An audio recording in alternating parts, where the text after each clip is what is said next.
Good morning. Welcome to your first day of the Advent calendar. Where are they? I know. Where's my chocolate? Producer Phil, we're missing something. Whiskey Advent calendars. Could that be nice, couldn't it? Maybe we'll have an Advent calendar with a profit in it each day for us to find. How are we doing, everybody? Did you survive November? That is one of the toughest months that I have seen in a long time because we had the FTSE flat, the S&P flat, the DAX was down 0.5% in November, but Panic stations. Nvidia down 12%, Yeah. Oracle down 23%, and Alphabet up 13%. I mean, what kind of trading environment is that? Nvidia is flat over 3 months, and Google is up. Sorry, Alphabet's up 50%, something ridiculous. So yeah, it's what you should have done. Now we know what we should have done. Yeah. Just market was obviously the market was going to be flat for the whole month. How did you all do? How did everybody's November go? I see a bit of chat in the Discord over the weekend. Just be reassured that was not an easy month by anybody's terms. So here's hoping for 2026. It will get a little bit easier. It's because you insisted on buying the market. That's what ruined it. If you just kept out and stayed short, it would have continued to potter higher quite happily. It was looking good until about 5:45 this morning when I looked at my screen and I thought, yeah, what on earth is going on this morning? A little morning? bit of a post-Thanksgiving hangover, I suppose, really, maybe from the US, and then obviously we'll come to in a minute with Japan. Right, what's coming up on today's show then, Producer Phil? Pray tell, because I think Angeline's off gallivanting, isn't she? Yes, she has told me she's gallivanting, yes. No, the word doesn't get used enough. It's a good one, isn't it? What's the source of that word then? No idea. I looked that one up. Answers on a postcard. My scholar. Right, Beachy and I through till, 8:15, we go on to fast markets. That's before Axel comes in and gives you his trade of the week, and technically speaking. And then we've got my good old buddy Garth McKenzie coming in at 9:10. My trader friend. Garth will be joining us for his updates on the action. And we are going to be talking more about, remember when Maturin came in? Mm-hmm. And then Antonia asked on the Discord for more of the sort of process stuff that Maturin was talking about. So Garth and I are going to talk about that today. Bon weekend? Yeah, very nice. Good. Birthday party, children's birthday party on the Saturday. Is that good? Not one of ours, to go to one, yeah. So that was even worse then, isn't it? A little bit, yeah. I'd never met a parent who goes, oh, we had one of the kids' mates' birthday parties the weekend. Oh, it's such a laugh. No, it was all right. It could have been a lot worse. Well, yeah, it probably could have been that way. And then we had our first carol service on Sunday. So I also did last night at, the Queensgate HTV. Oh, it was beautiful. Oh, okay. It was nice because all in candlelight. I'm not singing for you, Gallery, not this morning. No, Silent Night's Christmas carol service is an Advent carol service. So, well, what's the difference? There you go. Well, it's different music, which always catches a few people out because they turn up and think it's a Christmas carol service. But that's what happened to me. You thought it was usual carols, and it wasn't. We had Hark the Herald. Did you? It's a bit early. Oh, you've lost Harkageddon already. Yes. There you go. Yeah, that was a good one. But I'll show you the video after. Well, thanks for asking. I had a lovely weekend as well. Sorry, did you have a nice weekend? Oh, he's a bit angry this morning, isn't he? Well, it's just normal, isn't it? Monday morning, you come in and have small talk in the office. Do we? I don't. I don't talk to people. Well, we won't talk about the Christmas party then, Chris Beecham. Did I see you? No, you didn't see me. I was at home because my wife had something else on, so I was... You didn't come? No. Well, you didn't see me. You didn't know I wasn't there. I'm cut to the quick, personally, by that. No, Axel's got a good story. We'll let you. I haven't seen him yet to update me on. Ask him how his Christmas party was. Good stuff. Right, let's go to some overnight action.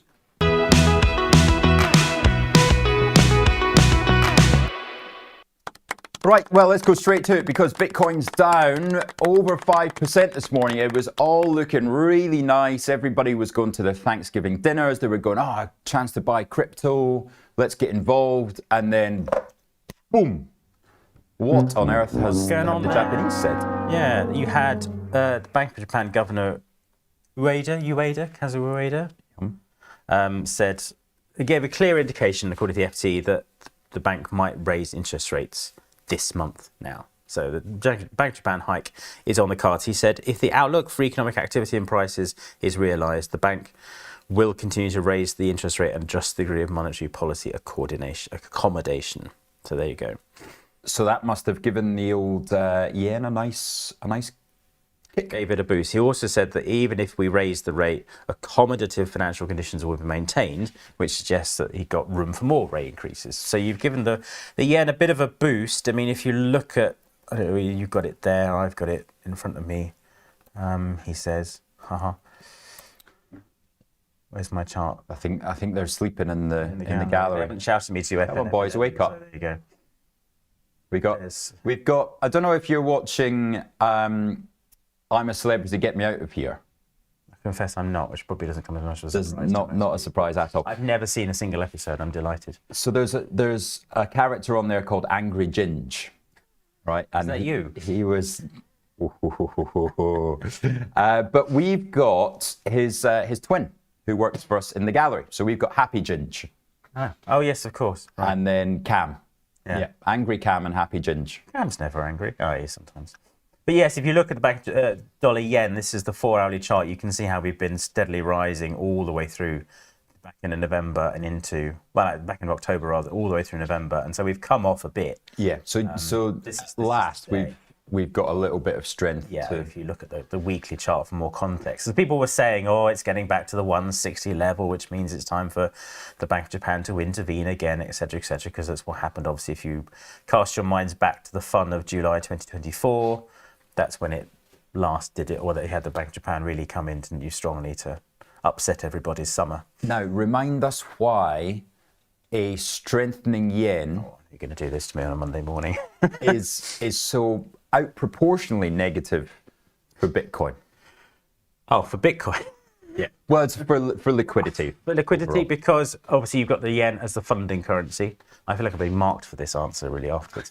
The carry trade where you borrow in the yen because it's a low yield, you borrow it to trade in high yielding currencies like, say, the Aussie dollar, for example, and almost anything else basically with the Bank of Japan, and then provides liquidity across the markets to trade in things like Bitcoin. And the expectation is, from what it seems to us this morning, that you've got Bitcoin down 5% because even this slight strengthening of the yen relative to the dollar has been enough to, say, upset this nascent rally in Bitcoin, which, as you say, has fallen out of bed this morning, down 5%.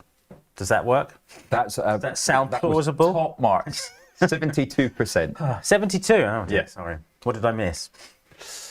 Just and can subsequently follow into a risk-off environment as people rush to buy their yen and sell their risk assets. So if we're arguing this Bitcoin move is a liquidity event, shall we say?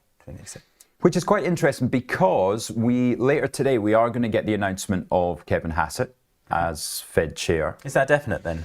Nope. I'm front running it. Oh, okay. Because he said a couple of weeks ago, he goes, I've pretty much made my choice. Right. And so if Hassett was can we get on the prediction markets? Let's see if we can make some money. Who do you think is going to become Fed chair, announced later on today? Is it going to be Kevin Hassett? Is it going to be Christopher Waller? Is Jerome Powell going to get another term? That would be the left field, could you imagine, if he actually decided, actually, I quite like him. I like having somebody to beat up on. Or is Trump going to appoint himself? No, it'd be Bessent. Bessent doesn't want the job. He doesn't want the job, no, don't blame him, really. He's quite happy where he is. Of course, Hassett is Mr. Dow 36,000, isn't he, from October 1999. He wrote the book. Dow 36,000, the new strategy for profiting from the coming rise in the stock market. What happened after October 1999? I forget. What about his monetary policy? How does his CV look for that? Oh, or is he just a puppet? I think the view is he's mostly very much a tool of the emphasis on the word tool of the president, and it will do as he is bid, really. Indeed, the entire Fed committee. Well, that's not concerning at all, is it? Well, no, I suppose it does need a bit of a worry. However, the one thing it should give is liquidity to markets, and that's why I'm so confused at Bitcoin being down, because whatever happens in Japan with small incremental rate increases Seems will be negated subsidiary. later on. Yeah, exactly. So let's have a look at where treasuries are with that news then. We've got the 10-year at 404, up 0.02, and the 20-year at 4.666. Ooh, is that an omen? And that's up just 3 cents on the day. So yeah, we're there's not much concern for one of our major risk assets being down 5%. I'm confused by, and also the Nasdaq being down 1%. Yes. Well, is it? I don't wish to dismiss it out of hand. Is it the post Thanksgiving just hangover that it's people have woken up and seen the Nikkei down 2% because, and that was his bad. So the Nikkei's down 2% as well. Yeah, Sorry, so I missed that. that's your main impact really this morning. You had a nasty drop. We were trading above 50,000 again, and now we're back 49,275. But if you sort of take Friday as a write-off, you'd rallied hard into Thanksgiving as ever. Surprise, surprise. Yeah. Is this just a little bit of a jolt to start the first month of trading? So, as Hassett, of course, is known for being very pro on rate cuts anyway. Before Trump came in, he's always said this. So the idea is that, again, we're going to run the economy hot. We're going to make sure we boost economic growth with the risk that goes with inflation. So. Yeah. Okay, great. Well, let's have a look at those Asian markets then. You see the Nikkei down 1.9. China doesn't care, up 50 basis points, up 70 in the local market, and then Nifty 50 largely unchanged. As is the FTSE 100, 9,700. We're back just with our noses just above that level, down 15 bips. But if we just want to go back onto the overnights, the oil price up 2%. That was OPEC chose to keep output levels unchanged for the first quarter of 2026. So that was yesterday's announcement. Yeah, so that's what's driving that higher in early trading this morning. Good. And volatility up 3% for the first day of December as well. A jolt to start the month there from volatility. Admittedly, it's got absolutely slammed since 21st because we were above 23, weren't we, on the IG VIX product, and then back to 19. So we'll see. Are we back off again to the races, or is it just a bit of an upset for the beginning of December? Good. Right. China PMI disappoints from manufacturing at 49.2. And yeah, that is, of course, a contraction below 50. So not great numbers there. But Chinese market up despite that. Yeah, it's a tricky morning, actually. A tricky morning for Rachel Reeves as well. Oh, yes. She's not had a fun weekend. The news has finally cottoned on to what we revealed in The Art of Investing 10 days ago with Adam Smith telling you he could not understand why the income tax discussion ever came about because the OBR gave their final numbers to Rachel Reeves on the 30th of October, a number of days before she made her emergency press conference. Yes. And he said that she's just lying. Yeah. And that's what the press is full of this morning. First headline in the Times, Starmer and Reeves misled cabinet to justify budget tax rises, which is... It feels like they stumble from one thing to another. The budget was okay. Do you think so? No, but I think it was okay for them from their perspective. Oh, it was great for the politics. So it was that, we've got through it, blah, blah, blah, and then this comes through to give something else you can beat the government with. It feels like they just stumble from one... They stumble from one crisis to another, and now there's the whole... Any messaging that you've got, because the PM's had to sort of step up his growth agenda speech. This is the next thing he wants to talk about, but this is going to be consumed within. Did you know? What did you know and when? And why did she go on breakfast TV, as Badenoch said, to interrupt everybody's breakfast, to say we're all in the hole? Did you watch her on Kusenberg yesterday? No, I didn't. She was all right. Prefer to spend my Sunday morning sticking a fork in my thigh rather than watching it. Too busy singing. Yes, I was thankfully busy anyway. But Kusenberg did her usual just annoying, with somebody with a bit between their teeth, asking the same question over and over and over. And she answered it twice with the correct answer, and she came back and said to her again. I was shouting at the TV. I'm like, she's answered your question. One of them, aren't you? She can't. She's got 4 billion of headroom, but the bond market won't allow her away with 4 billion of headroom. Because it's not 4 billion is nothing. Yeah. It's wiped out in a day if something moves. So it made perfect sense, doesn't it? Really. But yeah, good to more headroom. But certainly the idea that they knew all this stuff and then got everybody riled up for tax rises that didn't happen. Yeah. But yeah, good to see my my friend Abigail on there. But unfortunately, she had to sit next to Piers Morgan. So I have asked her how that went. It's fortunate. Of all the people, you go on, Kunzberg for the first time, and so you're excited, and Kemi's on there, Rachel Reeves is on there. You think you're going to meet all these amazing people, and you get sat next to Piers Morgan. You're not a fan of Piers Morgan? Are you? No, not really. Voice of the people. Right, what have we got coming up in this wonderful week then, Chris Beecham? If only somebody did a value-adding week ahead. Where have I put it now? Hang on. There's a calendar in front of you. There you go. So today is it's a funny week, of course, because it should be payrolls week. And it's not. We get ADP data on Wednesday. We do still get the ADP numbers. It's on the week ahead. I will summon that up on 1:15. So that's expected to see a 15,000 drop in job numbers, but that's the only set of the two, the only one we get this week. And we don't get payrolls this week. That's delayed, of course, to mid-December. So ISM PMI today at 3 p.m. That's still in contraction territory. They're expected to rise.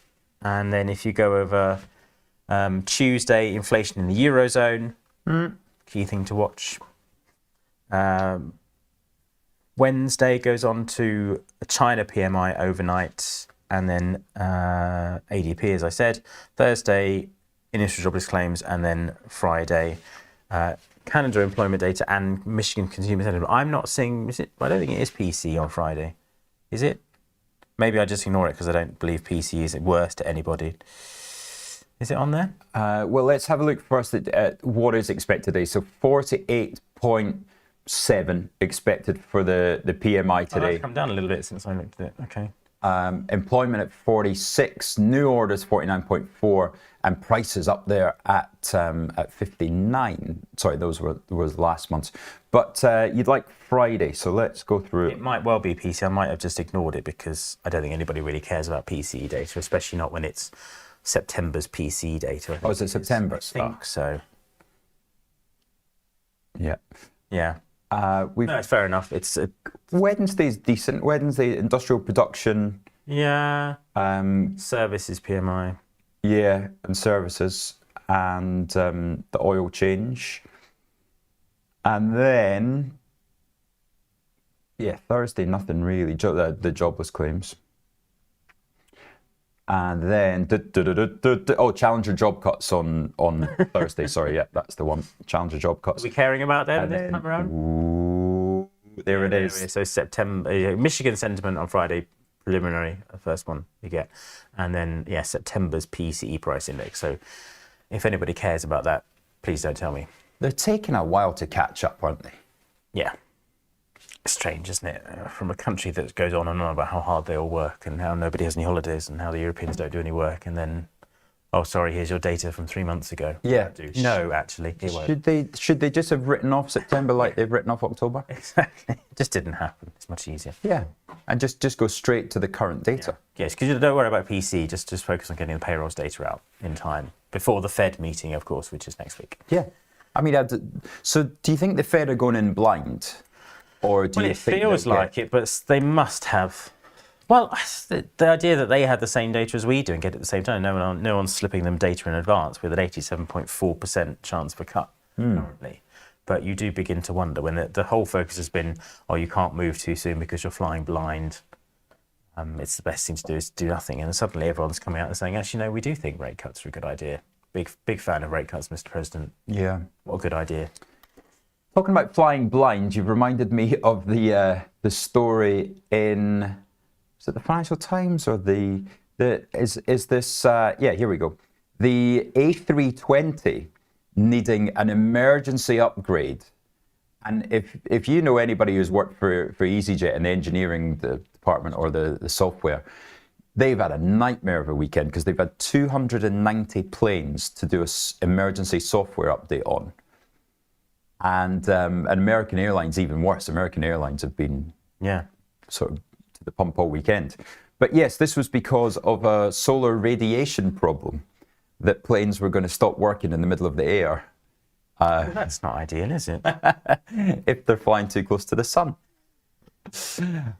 We might call an Icarus problem. Exactly. Oh, I hope it was called the Icarus update. Yes. And yeah, so, but no need to worry now. Those have all been fixed. EasyJet, Wizz Air and American Airlines finishing the software update. So you will not be delayed if you're jumping on a plane today because of that. Maybe because of something else. Are the French deciding to work? Probably. So what? So it was just that the solar radiation. What about it? Why was there suddenly an issue that it wasn't the day before? One of the planes had a problem, and once they did all the testing around it, they realised that this impact of solar radiation affected the mechanics of the aeroplane. So How long has that been around then? I mean, it's always been there, but it's just that at last it actually... Oh, right, okay. Global warming, Chris. I'm not an engineer, so I don't understand, but there you go. Yeah. Okay. Investigation had been undertaken into an incident in late October when a flight from Mexico to the US suffered a steep drop in altitude that resulted in injuries to 15 passengers. Oh, okay. Oh, fair enough. Yeah. So yeah, but it's a software update, right? It doesn't take long, Yeah. I think. Well, it takes long enough to update my laptop, so imagine how long it takes to do 220 planes. What else? We in the Times we got Gales. Now Gales. The reason I've included this story is because it's opened a humongous cafe right opposite South Kensington Station. So I went in the weekend and it was buzzing. There must have been about 40 staff members there. Yeah, they are bonkers places. Yeah, but incredible food. Fresh avocado on sourdough toast. Beautiful. Went back the next day. Of course you're having avocado on sourdough toast. Why am I not surprised? As the original millennial. Yes. But you have your house, so you can spend it on what you like. So that's the key thing, isn't it? My rent. Yeah. But they're everywhere, aren't they now? They're going very much a ubiquitous sighting. So we've got one in Berkhamsted, there's one in Harpenden near us, all the affluent places. And I think he was trying to sell it, wasn't he? But then he couldn't sell it, so he's decided to open a gazillion new sites instead. So is it the new Greggs? It's gone up market. So as Greggs declines, Gales comes through. Don't. Gales to They're Greggs basically to the same, Gales. aren't they? They're both cafes, they're both flog coffee and cake. I mean, it's the same thing, really. With the high level of growth in this country, then that's the kind of step up that people are looking to make from Greggs to Gales. That's the messaging you should get from the PM. We want to be a Gales country, not a Greggs country. Yes. More avocado on toast rather than steak bake would be the next. See, progress. Yeah. And it's coming. Doesn't poll well with Labour, though, I shouldn't think, you know. Yeah. So about people don't like who owns Gales. Is that the idea? People protesting Gales, I think? Oh, really? I think so. Yeah. Because Luke Johnson is one of the investors in them. What's he done wrong? I think he's pro-Israel, I think is the idea. So they're going for Gales on that. Yeah. Right, what have we got for upgrades and downgrades? Well, Reckitt Benckiser has been raised to overweight at Barclays with a price target of £70. Lufthansa raised to neutral at JP Morgan. And any other stories? And Richemont raised to buy at Deutsche Bank on the hopes of luxury rebounds. Oh, good. For next year. How was your Black Friday shopping? It was non-existent. What? As it is every year. I never look Bargains. at Black Friday. There's nothing I need. New shirt?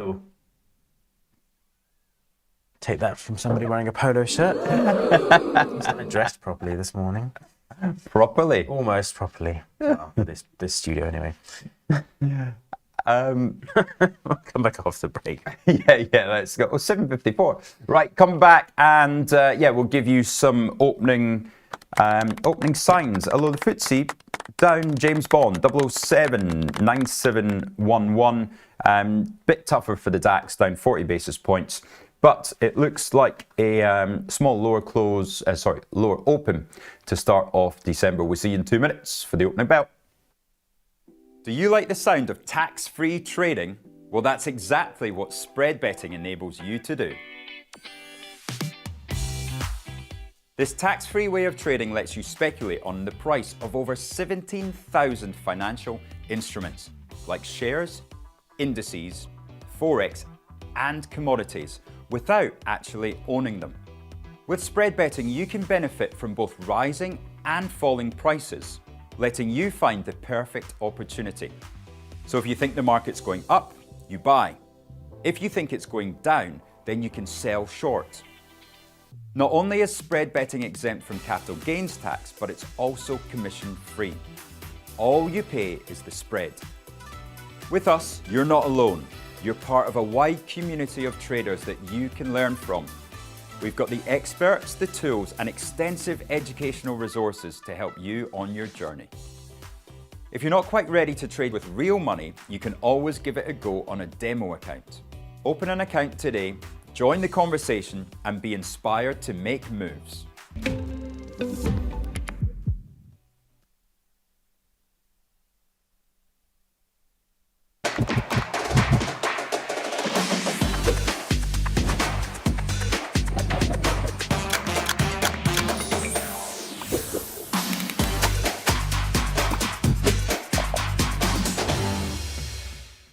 Welcome to the Art of Investing, a brand new podcast to help you achieve your investing goals. And I've seen at first hand the power of the wealth creation that one has been able to obtain from this industry. What we're going to do is we're going to put it into action by creating our own model portfolio. We're going to be talking about the big indices that are around the world, because that is probably some of the safest ways for you to invest your money. We need to bring this to everybody and help them then take control of their own investment story. Join me, Rich McDonald, and my co-hosts Mark Spice Holden and Chris CJ Fellingham every Friday when we bring you updates from the markets and insights from our combined 100 years of investing experience.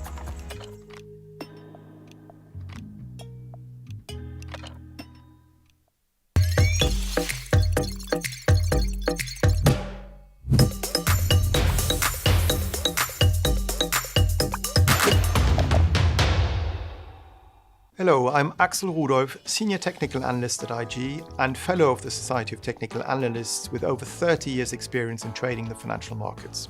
Every Monday, I break down a carefully selected trade setup live in my Trade of the Week. Whether you're new to trading or have years of experience, Trade of the Week will help you to generate powerful trade ideas and execute them with precision using stop losses and profit targets. So if you're looking to enhance your skills and boost your confidence in the markets, join me every Monday for my Trade of the Week live on Trade Live with IG.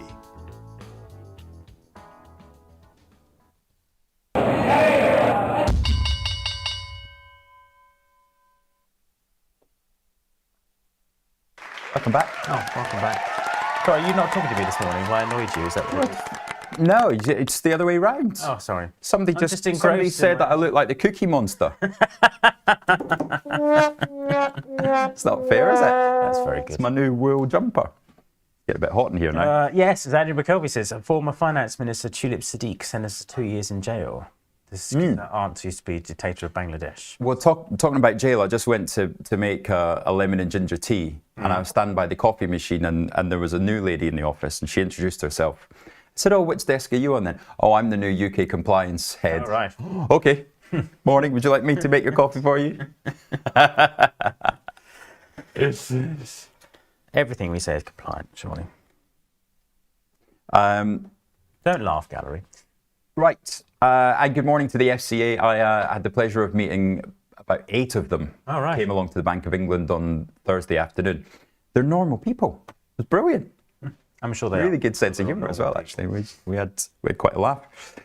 Right. What are we expecting then? We've got 25 seconds till Chris is going to ring your morning bell. And So exciting. let's see if there's any more value added from Mr. Andrew Hart. Upgrades, yeah, we've been through those ones. Did you get the Compass upgrade? Raised to outperform RBC. That's one. And Air France. And then downgrades on Vivendi, Total, and Jet2 downgraded, and EasyJet downgraded, and Whitbread. Oh, Whitbread. What a mess. What a mess. That was a Whitbread fun Friday, because at least it gave us something to talk about on a Friday with the US being mostly out of the picture, so that was fun. But what do you mean talk about on a Friday? You weren't... Oh, yeah, because you didn't come and party on Thursday night, did you? No. Right, here are your negatives for the Monday morning. EasyJet not getting a good start at all, down 1.8%. SSE down 1.5%. This is causing me some pain here. I'm short. Are you in puts. SSE? £20 level. I'm short puts. From about 22.60, I think I put them on at. Rolls-Royce down 1.4. It's quite a negative. Is there a read across start, from actually. EasyJet to Rolls-Royce, do we think, from the airline stuff, or is that just... Only if it's general It's not the engine, is it, I suppose, maybe? travel. No, it's not from. I mean, that 2% is not from the upgrade. I don't think No. from the software update. And then Lloyd's down 70 bips, but not too much else there. No. We got any winners? Do we have any winners? There it is. The brackets upgrade. Sparkling as if it had been cleaned by... Still at bang. Pun didn't get off the ground, I'm sorry, it was terrible. Well, that's more of an EasyJet one. Yeah, it is, sorry. Iron Brew, small up 60 basis points. We got Imperial Brands up 30. But yeah, that's where you want to be hiding today as the start of Whitbread. 24.57. I'll have some of those, please. Yeah. And of course, Fresnillo, because did Silver had a sparkling Friday, didn't it, I think? Oh, my network's not working. Right. 500 Whitbread I buy at £24.56. Yes, the downgrade was not particularly pleasant to their forecasts. But if you look at it, then the cost savings, basically, I ran through this with Jamie Goldstein on Friday. He, of course, owns one of the hotel chains in London. And he explained to me the hoteliers and the large box retailers have really been screwed in this budget. Really? Okay. This It's horrific. This is the story that's yet to come out then, is it? The full detail of the impact. Well, yeah, so that was their profit warning. But the change in business rates are really impactful. Right.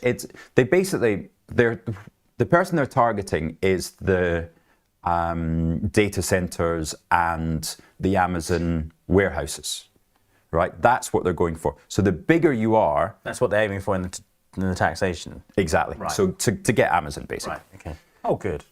So the bigger you are, the more you get impacted. Right. Now, of course, these hotel chains are fairly large Yeah. in size.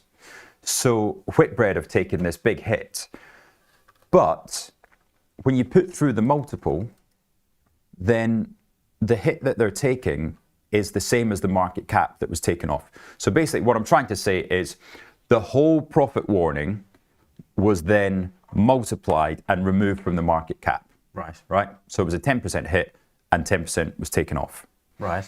But they had cost savings in there as well to mitigate some of it, and they weren't given any credit for that at all. So it's an underrated part of the story then. Okay. Yeah. It's interesting. So that's why I am buying some this morning with a further, because they're down 1.5% this morning because they've been downgraded. Right. Now, the downgrade's because of the profit warning, so you shouldn't get an additional hit from a downgrade on a Monday morning. That's why I'm buying them, and hopefully they get back to maybe down 0.5% on the day, something like that. But just to update the losers this morning, Rank Group down 2.6, BAE Systems also down 2.5. So it's Rolls-Royce is more of a defence story rather than the aeroplane story. Yes. Where are we on the Ukraine deal? It was supposed to have happened by now. Nowhere. Seems to have dropped off the radar yet again. So I don't think it's on in the newspapers this morning. no. I'm sure it's on there somewhere. Right, the biggest losers in Europe. Oh, well, hang on. There's Air France up 5.7. Yeah, well, it's an upgrade this morning, wasn't it? Wow. That's a punchy move on an upgrade. What it was, raised to overweight, price target of €14. Okay.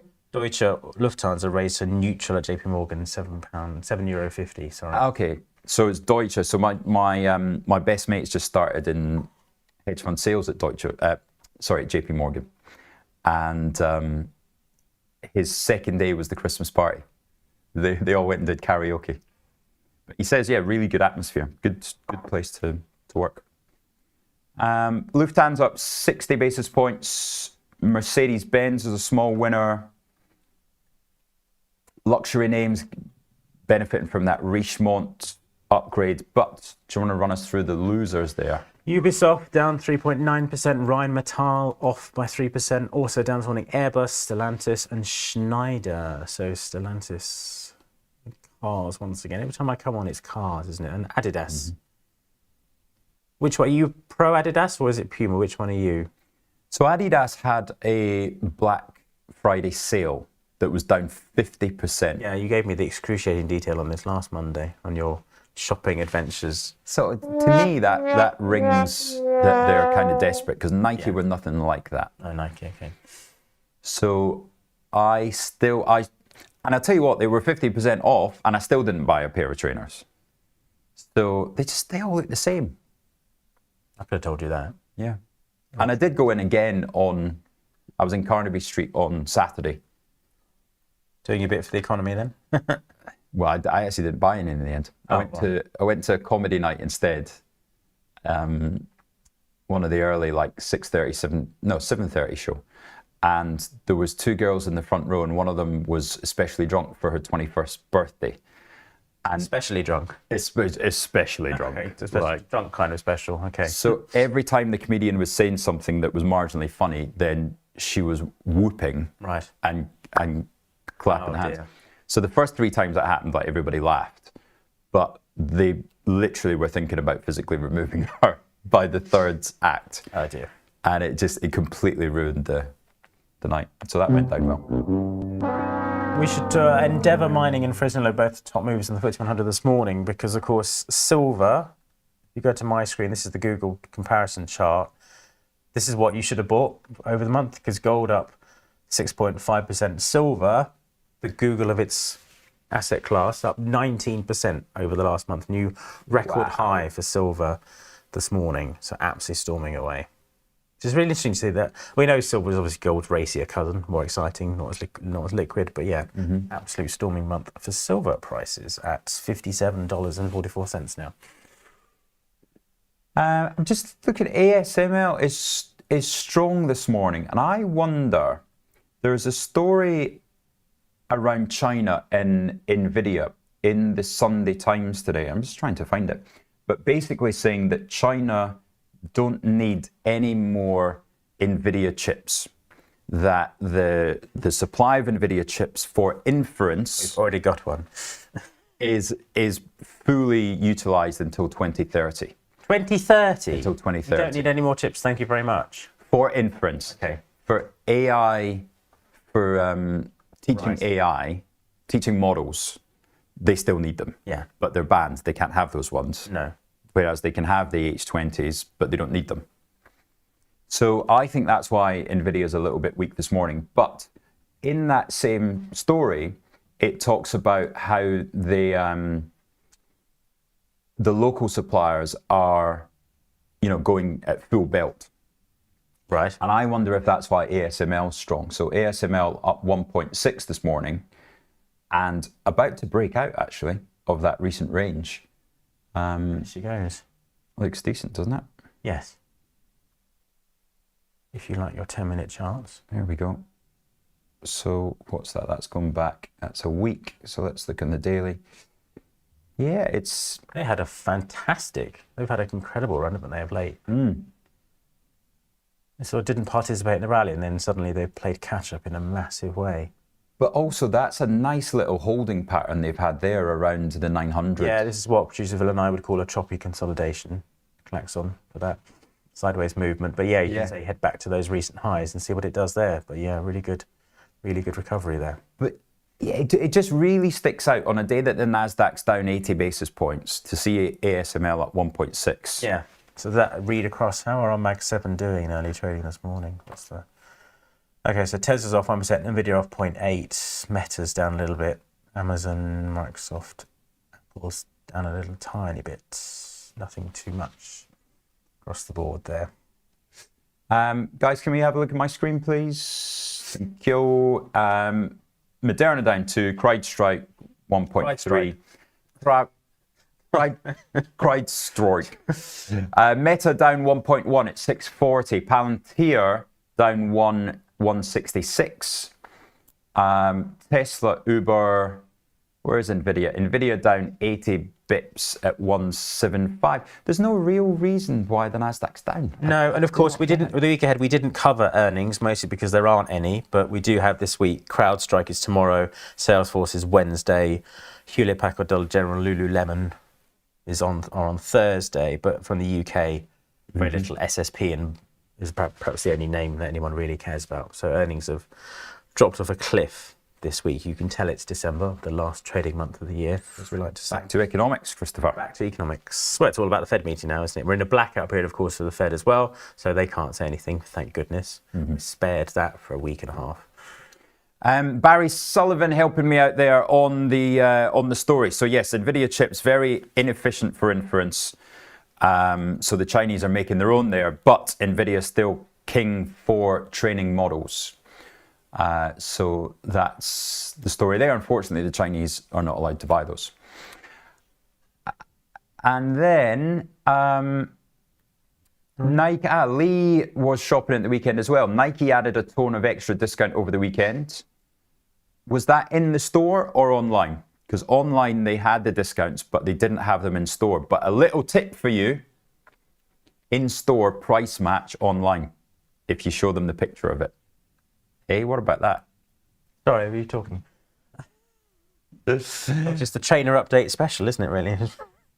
And then, yeah, a person, I thought it was a Pearson, 1181 saying, markets are not moving despite Japan's 10-year government bond yield surging to 1.84. Well, yeah. Nasdaq's down 70 basis points. Yeah, and I think we knew they were leaning towards a rate hike, didn't we? Do you think it's fair to say they were sort of they're still, having done the opposite of everybody else for years in terms of cutting rates and leaving them ultra low, they've now decided that they do like a rate hike in Japan. Yeah. So I think it wasn't like July 2024 when suddenly they were talking about it and that caught everybody hot. This is a Bank of China that we now know is in hiking move. The one thing you have to watch is the 2-year, which is only really just about crossed at 1%. So you can go on and on about 20 and 30 yields, but the 2 years perhaps the immediate one, and that's again not showing massive signs of market stress. So I think maybe they've kind of learned their lesson that nobody likes a Bank of Japan surprise.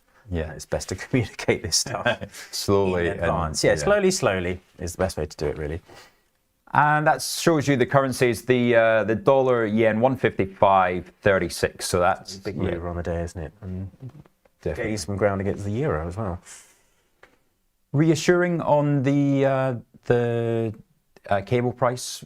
132 after all the still so calm. There's no one's discovered a surprise yet, have they?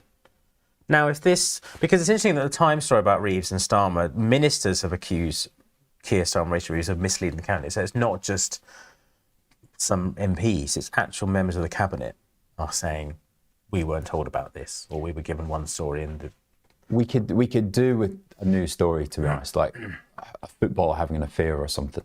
Because it's just dull now. The budget's done. We're not getting any growth for the next 20 years. No. And we move on. Watching this slow motion demise of the Labour Party before the May elections. Because I don't know about the first lot of polling that's come out. I think has not really moved the needle either way. So there was a poll on Saturday that put Reform at 31, Labour at 21, up 2 percentage points, but only up 2, so still well behind. Were the Tories on it at all? 17. So, and the Green Party. This is because all the risk is that the Greens are continuing to make progress in the polls because a lot of Labour voters have gone, well, if they're not going to, what with Fantasies Act? The hypnotist. But you can tell that they're worried because they got name checked in Reeves' speech. And that's that kind of, they got mentioned, as did Nigel Farage, but they got mentioned because they are concerned that they're losing core votes to the Green Party. Yeah, great. Just cancel all the debt. Don't pay any interest on your debt. That's how you save the money. MMT all over again. We did this 3 years ago. It didn't work. Horrific. Right, quick break, and we'll be back for Fast Markets after this. It's 8:15 in the morning. If you've got to be at work for 9 o'clock, get your ass out that door. What are we doing now? Don't forget we're doing FTSE, DAX, NASDAQ. Gold, the market sings. Let the stories be told.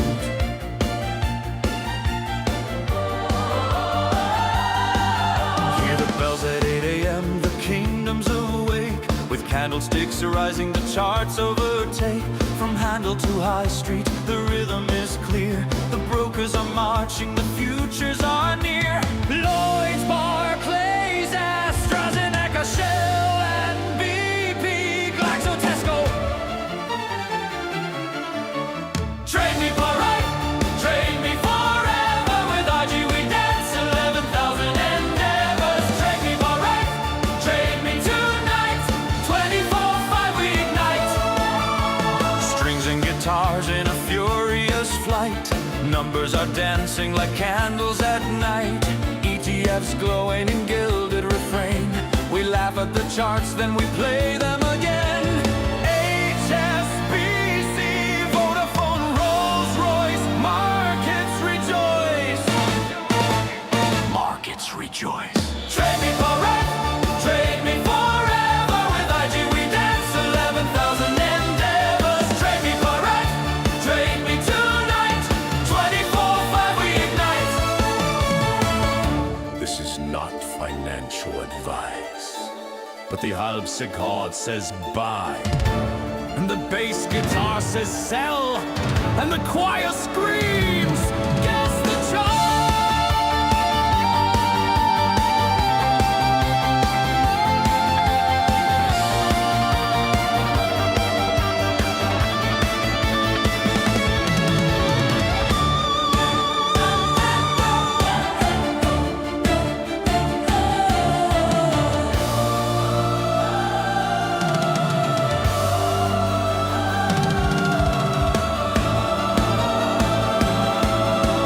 Trade me for right, trade me forever. The stocks are alive, every note is endeavor. Trade me for right, trade me tonight. 24/5 we ignite. FTSE, DAX, NASDAQ, gold.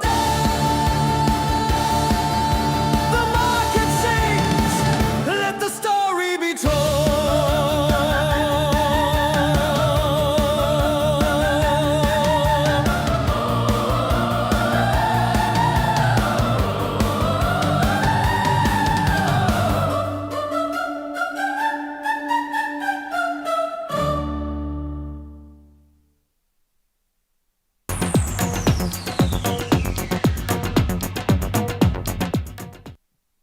Well, that was good. I really enjoyed that tune. That was good. What's it like? Phantom of the Opera or It something? was a bit Android Weather, wasn't it? Trading Baroque. I did think there was a bit of sequence, sort of Bach sequence in there. I did think that, actually. This is not financial advice. That was my favourite line. We should get that more often. Yeah. Right, Chris Beecham got it, but not before Funky Gibbon. No, I was slow this morning, sorry. Good job, Funky Gibbon. In there It's first. coffee this morning. David got it as well. Terrible. Has been, sorry. Monkey Man and Happy Tyke as well. Well done. I was a bit latte with that one. Oh, Oh, I'll give you that. this is what you get. This is why people tune in, is for the atrocious puns. Right, we need a weather update. How's it looking out the window as well? It's not working. That's how bad it is. It's so awful. We've just turned the camera off. So. Right, I have been looking to buy the Wisdom Tree European Defence ETF, and it is now getting to a level where I'd be interested. So we've seen it come right back. So this is, of course, Rolls-Royce, British Aerospace. Is this the NATO one? No. Rheinmetall, and no, you've got to have a certain percentage of your revenues actually in defence for this one, not like the NATO one. Okay. Because there was a thing in the FT this morning about NATO was suggesting taking a more staunch line more aggressive posture with Russia, which is always a headline you want to read, the words aggressive and Russia in the same headline. But so maybe that's something worth noting. Right, so 700 of these I'm buying at £24.67. Lock that in. Oh, no. Market only tradable in stockbroking. It must be the European one, is it? Something like live TV, is there really? Go for the European one instead. So let's do 600 of that one. Do we get this one? No, they've changed it. I have to put it into my GIA account. Oh, yeah. Right, that's annoying. What else have we got this morning? Smarter web we haven't looked at yet. Smarter web with... Where are we now? With I love when Cam is making a comment on stocks from the gallery, we know he is involved. And he says... That's the way to learn about markets, you've got to be involved. We don't want to look at that. So yeah, Smarter Web down 12%, of course, because it is that play on. Yep. Beautiful on the way up, not so good on the way down. Still, I'd love to see a reason why Bitcoin's down 5% this morning. If anybody's got one, let us know. And profit-taking claps in the gallery. You should be a market analyst with that kind of approach. More sellers than buyers. We got Pinsana up 0.4% this morning. That's our rare earth name. And then Graham Dixon in his new one, was it Up? Oh, what was it called? Uphold? No. Remind me what Graham Dixon's new stock name was called. I haven't the faintest. It was the oil name, Oil Explorer. What? Upland. Upland. That was it. Upland. Let's see how that's doing. He's done it again. He's absolutely done it again. When was Graham Dixon in last week? It was the Wednesday, was it? Wednesday the 26th, he came in and it was trading at 3.2. It's now 20% higher at 3.9. Well done, Graham Dixon. Yeah, very good. Nice little move. On this dull morning otherwise, futures, US futures recovering. So we were down on the Dow, we were 47,450, 47,519 now. So we're up a little bit. Futures looking to move a little bit higher. Just taking a very quick look at my portfolio. I have been reducing it because of the volatility in the market. So, and trying to get it down towards December as well. So gradually let stuff roll off. You can see the Whitbread I bought this morning. Oh, that's done. That's nice. That's already up 1% on that. Then we've got X-Trackers equal weight S&P. We've got, 20 grand of that.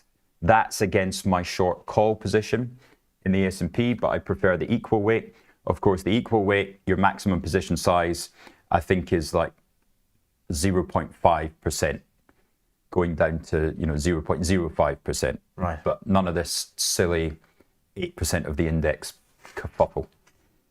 Nvidia now, I've got a lot of short calls in Nvidia, so I'm long 100 stock just to trade the vol on that one. But I'll show you those calls positions, and then got the same. I'm short puts in Palantir and I'm short puts in Oracle. So I've just got a little bit of hedging the delta on those. So where are my options on Nvidia at the moment? Well, I'm short calls at 210, 205, 190, 185, and short one at 170. So that's why I'm long the 100 shares, because I'm short a call, i.e. I have agreed to sell Nvidia at $170, but that's because they paid me $9 for it. So essentially you're selling it at 179. I'm also short puts at 185, 170, and 160. So basically saying I think vol is too high in Nvidia and it's going to come down. And then Oracle, that is my nightmare at the moment. That is costing me a horrible $5,000. Well, no, it's not costing that much because I was short calls as well, so that paid $3,000. But we're short two of the 250s for deck and one of the March 100s. But you can see the huge premium you're getting there. You're getting $15 for being short. So what's that? 7% you're receiving for being short the 200s. And then short one of the 260 calls. Because if it gets back up there, I'll be very happy anyway. And yeah, and then still short calls on the S&P 500. So I do not think it's going up to 7,200. We got big short position there. That's what, about $100 a point. So yeah, Did we make 7,000 before Christmas? I wonder. 700, yeah, about $700,000 worth of short notional on there. And then on the other side, I'm happy to buy it at 6,250 because I've still got my pension sitting in cash there that I want to get in. So I thought I'd take a bit of yield enhancement there. So what else is moving this morning? We've got oil. Oil still up 2%. Gold is continuing to push high, nearly 0.8% higher. So a decent morning. In fact, you've got 1% on gold with that one. Okay, this is different to mine. It's creeping back up there, isn't it? Yeah, good old recovery. So it seems to be back in play. Not quite as frenetic as it was, but certainly back in favour. Sorry. Yeah. Ahead of obviously the expected on the Fed rate cut this week. Bitcoin's still down 5% so far this morning. Not this week. Next week. Next week. Thought we had missed something there. Copper. Copper's making really nice progress. That was my idea in The Art of Investing that was shot down by Poppy. Poppy, if you're on. No interest in copper. We got too much commodity exposure, he said to me. Oh. Copper's an interesting play though, surely at these levels. Well, it is, but we've already got 7% of our whole portfolio is basically in copper. And there, copper's up this morning. Miners having a good morning, the FTSE 100. So they are, and leading the way, well, almost leading the way. So Fresnillo is still the top, nearly 4% up on Fresnillo. Glencore up 1.6, Antofagasta up 1.3, as is Anglo American. So a really good start to the month for the mining stocks then, because that is going against the beta of the market. So you got US having a really weak morning and the miners going higher. I wonder if there's talk around some stimulus because of that China PMI was weak. Yeah, it's always a good story for at least 24 hours, weak China PMI. Yeah. Stimulus. The old habits die hard. The 2009 habits certainly die hard, don't they? Reserve rate ratio cut. Up they go. BP, that's also getting back up there, £4.56. So you continue to see the last 6 weeks has been money out of AI and into proper stocks, like the mining stocks. Did you like say it just BP. to wind me up? Yes, absolutely. Okay, fair enough. Oh, look, Whitbread up on the day. Thank you very much. That was a trade, sir. That did well. Hey, £24.56. Almost 2% higher now on Whitbread. I take it. Take that for the morning's work. So somebody asked at the weekend, I said, "Oh, it's a dummy account you run, isn't it?" I said, "Oh, no, that's my portfolio.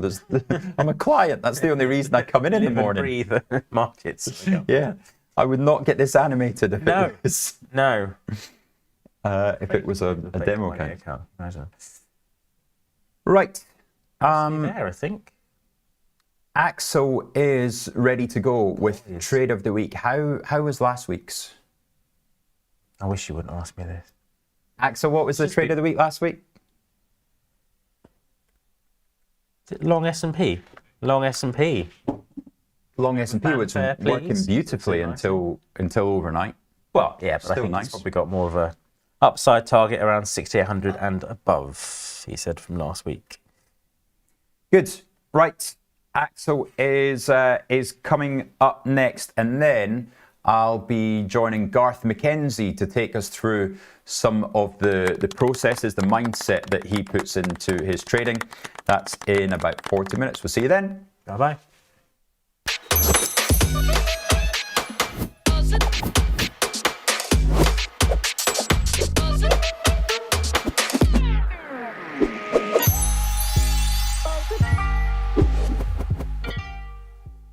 If you're looking for flexible ways to trade financial markets, whether you're experienced or new to trading, you've come to the right place. CFDs let you speculate on the price of financial instruments like shares, indices, forex, and commodities without actually owning them. You can benefit from both rising and falling prices across 17,000 markets, letting you find the perfect opportunity. So if you think the market's going up, you buy. If you think it's going to go down, you sell. When trading CFDs, you're trading on leverage. Now, leverage lets you trade bigger positions with less money up front. So this increases your profits on your trades, but also remember your losses are also amplified. So be sure to manage your risk. With us, you're not alone. You're part of a wide community of traders that you can learn from. We've got the experts, the tools, and extensive educational resources to help you on your journey. If you're not quite ready to trade CFDs with real money, you can always give it a go on a demo account. Open an account today, join the conversation, and be inspired to make moves.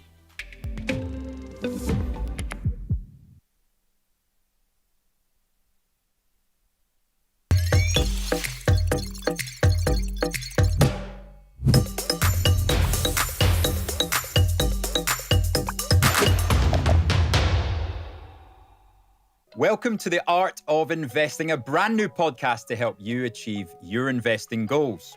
Join me, Rich McDonald, and my co-hosts, Mark Spice Holden and Chris CJ Fellingham, every Friday when we bring you updates from the markets and insights from our combined 100 years of investing experience.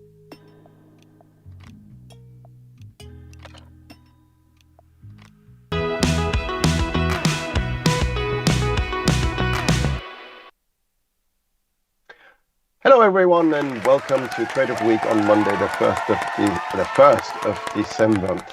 And basically what I would like to do today is to go long the euro against the British pound, because I believe that the last few days has given people enough time, or analysts I should say, enough time to analyze the UK budget from last week, and perhaps we will see movements that we didn't see last week. Also with Thanksgiving, Thursday, Friday, many people weren't really involved in the financial markets that much. So we could see a reaction now. And that's maybe what we're seeing today. We can see here on the euro sterling chart that we're already heading higher, having sideways traded for 3 days since the budget last week. Now, also, from a technical perspective, I like this trade simply because you can see here from the May lows, we've got a very nice uptrend and we bounced off that. So that is another reason for me to believe that the corrective move we've seen from the highs seen in mid-November might now have ended, and that we're heading back up again. Now, would I get in straight away? Probably not, because from a risk-reward perspective, my target is not that high. So right now would be a one-to-one reward to risk scenario. So I'd rather wait for a minor retracement towards 87.75, for example, to get back in with a very tight stop below last week's lows here, just below it at 87.45. But I'll summarize this in a moment again. But before I do, I'd like to talk about last week's trade of the week, which was to go long the S&P 500. And you can see here the horizontal line. That's where we went long at. Excellent trade. My upside target was 6,800 or above. So you can either get out now, and because it's heading towards the end of the year, and I'd like to keep my stats ideally above plus 20%, risking, as you know, only 2% of capital per trade. I think I'm going to cash this one in at 6,812. So that is the trade of the week from last week. And the previous week, I made a mistake. Yes, it happens to the best of us. So basically what I've done, I went long, as you can see here, the British pound against the US dollar. We did so on at the beginning of November. It went straight away in our favor, but we didn't hit our upside target. And what I then did is I moved my stop up from that low to the next lower low And had I not done that, we would still be in profit now, but basically just got stopped out with a small loss here. And yes, then the market went higher again. So that was from the previous week. So back to this week's Trade of the Week. And as I said, I would like to go long the euro against the British pound. I'd like to do so at 87.75 with a stop loss at 87.45 and an upside target at 88.15. That is 8815.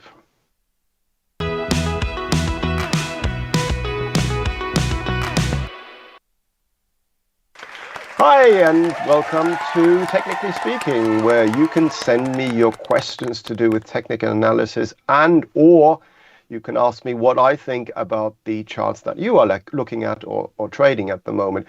Obviously, I'm not giving you any advice. All I'm doing is analyzing the chart and looking at the price action really to see what scenario might be the most likely going forward. Now, I've already got a question to do with Peel Hunt. Let's have a look at this share. And we can see that we are bobbling along a resistance. Exactly. You can see it's not the most liquid of stocks, but you can see here that we have come out of this downtrend we've been in since August of 2024. Formed a nice bottom and are now in an uptrend since basically May of this year. The question is that uptrend likely to continue or not? Well, we can see that from a technical perspective, we remain in an uptrend, even though we're trading sideways at the moment. So why are we in an uptrend? Because if you can see here, you can see we're still holding higher highs and higher lows. And yes, I know we've been sideways trading since the beginning of September, as you can see here, but that in itself is not a problem for me. So you can see the share price here basically moving in a trend, and then quite often, so an uptrend or downtrend, and then quite often it plateaus or it sort of sideways trades for a while and then it continues its trend. You can have that here again and again. Same thing happened here in July, between July and August, we're just sideways trading. And then we broke higher at the beginning of September. Then we got into a new sideways trading range. And now, because of that previous uptrend, I would rate the odds of it breaking higher as higher than, or greater basically, than it reversing to the downside. So for me, as long as we can stay above, not just the low here from the 20th of October, ideally the slightly lower low here on the 15th of September. So we're talking 102.55, let's say, on the daily financial bet. As long as we can stay there on a daily chart closing basis, this medium-term uptrend remains intact for me. And what I would like to see now is a rise above the last reaction high, and that is this high here from the 31st of October. And because we've got a slightly higher high there on the 5th of September, probably that one as well. And that high here was made 112.05. That needs to be taken out, that resistance, for us to then head higher still. And you can see that this resistance here was made marginally below these lows going back to February and also April of 2024. So that area acted as resistance here. It is currently still acting as resistance. As you can see here, we are being capped by these previous lows, which is why it's important to always look at previous lows and highs. But if we break through this resistance area here, the next upside target is probably this high here from November 2024. We're talking 117.50 or so. But for me, this uptrend remains intact. Now, I've got a question on Bitcoin. And yes, Bitcoin is still down 5%. And if you read my articles on Bitcoin, you can see what I think about them. I'm going to write another one today. So have a look at social media, Axel Rudolph, IG, Bitcoin, and you'll probably find my articles probably out. I mean, I haven't written it yet this afternoon, and you can see what I think of Bitcoin. But if you read it over the last few weeks, you can see that I've been saying since basically these highs here, these lows, sort of end of October, I've been saying we're going to head down again. My downside target was 90,000. That got hit. We actually went to nearly 80,000, as you can see here. And look, we are still in a downtrend. I mean, every time we have a bounce higher, you can see we go back down again, bounce up, back down again, bounce up, back down again. So as long as that doesn't change, we are technically in a downtrend. And I know a lot of people are underwater with regards to Bitcoin. and other cryptocurrencies. But the trend is your friend, and the medium-term trend is pointing down. Now, for this to change, what we would need to see is a rise and daily chart close above the late November high, and that was around, I think, 93,050 or something like that. So we need to take that high out on a daily chart closing basis for us to then head higher again. But even then, we've got a lot of resistance to contend with. Why? Because we've got all of these highs here from early February, late February, then we've got the lows here from June, and then we've got the lows here from November. So this whole area around 100,000 is not going to be easy to be broken through. Also from a psychological point of view, it's a round number. So I think there will be quite a lot of sellers up there if we were to manage to get up there, even if we were to take out this 93,000 high from last week. So Bitcoin for me is still in a downtrend. And if it continues to decline, well, how far can we go? Well, the next target is obviously the low from November. So we're talking just below 81,000. But then below there, you've got the lows between February and April of this year. And these lows were made around 78,200 all the way down to 74,500 approximately. So that would be the next downside target area for Bitcoin. But yes, technically speaking, Bitcoin is still in a medium-term downtrend. And unless we take out the late November high at 93,055 on the daily financial bet, this trend remains intact. So just be aware of that. Now, with regards to another one, I don't know what this one is. The German bubble, I guess you want to look at, Boston Frank. If it isn't, let me know. That's the 5-year German bond, which is heading down. I mean, we sort of bounce back up against this resistance, but we keep falling and we're heading back down again towards the mid-November low. So I wouldn't be surprised if the bubble futures contract were to slide further. And if we were to fall through there, then we could head back down towards the late September low. So that is my view. And that view will remain intact as long as we don't take out these previous highs, which are resistance, which are around, on the daily financial bet, I believe 11,817.5. So that is what I can see on this chart here. But yes, we're still in a downtrend. And the gallery was just saying something to me which I didn't hear. Sorry. Let's do Greg's. Of course, we'll do Greg's. I was going to do Greg's. Greg's is looking more positive, and we can see why here. We had a downtrend, clearly. You can see a series of lower highs, lower lows. Then this bullish reversal, bullish close. That in itself didn't mean much because you can have those in a trend, and if it doesn't then lead to another bullish candle being seen, it's just a continuation of the trend like here. But the difference with this one is we did see another bullish candle, and it was even longer than the previous one, and we managed to break through this downtrend line and close above it. And what we've done since, and for me that's also important, as you know, I don't just look at trend line breaks, I also look at whether the next or the last relative high or low has been broken. So what do I mean by that is, if you look at the downtrend here, yes, we closed above the downtrend line, and then what I do, I look to the left and see, where do I see a candle where the high of the candle is higher than the one to its left and to its right? That's the last relative high. This one here from the 13th of November. And you can see that one here has now also been taken out today. So today, if Greg's, that's an if because we're still trading, the day is not over yet, but at the end of today's session, if the Greg's share price closes above the high we made on the 13th of November on the daily financial bet at 1,586, then for me that would be a definite sign that we have broken through this downtrend and are now heading back towards the upside. So how high can we go? We're currently struggling with this resistance here, the lows from mid-October, but I think the next high would be the next upside target for me, the September high here, 1,665. And then we've got this whole area here taking us all the way back up towards the early October and late October highs.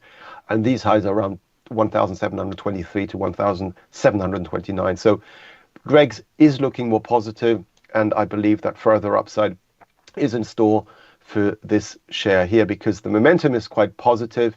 We've seen a clear reversal, and you can also tell why the momentum is positive because not only are these candles long, but if you move them to the left, you can see that within 2 days, we've basically gotten rid of 1, 2, 3, 4, 5, 6, 7. So we reverted 7 days of negative data within 2 days.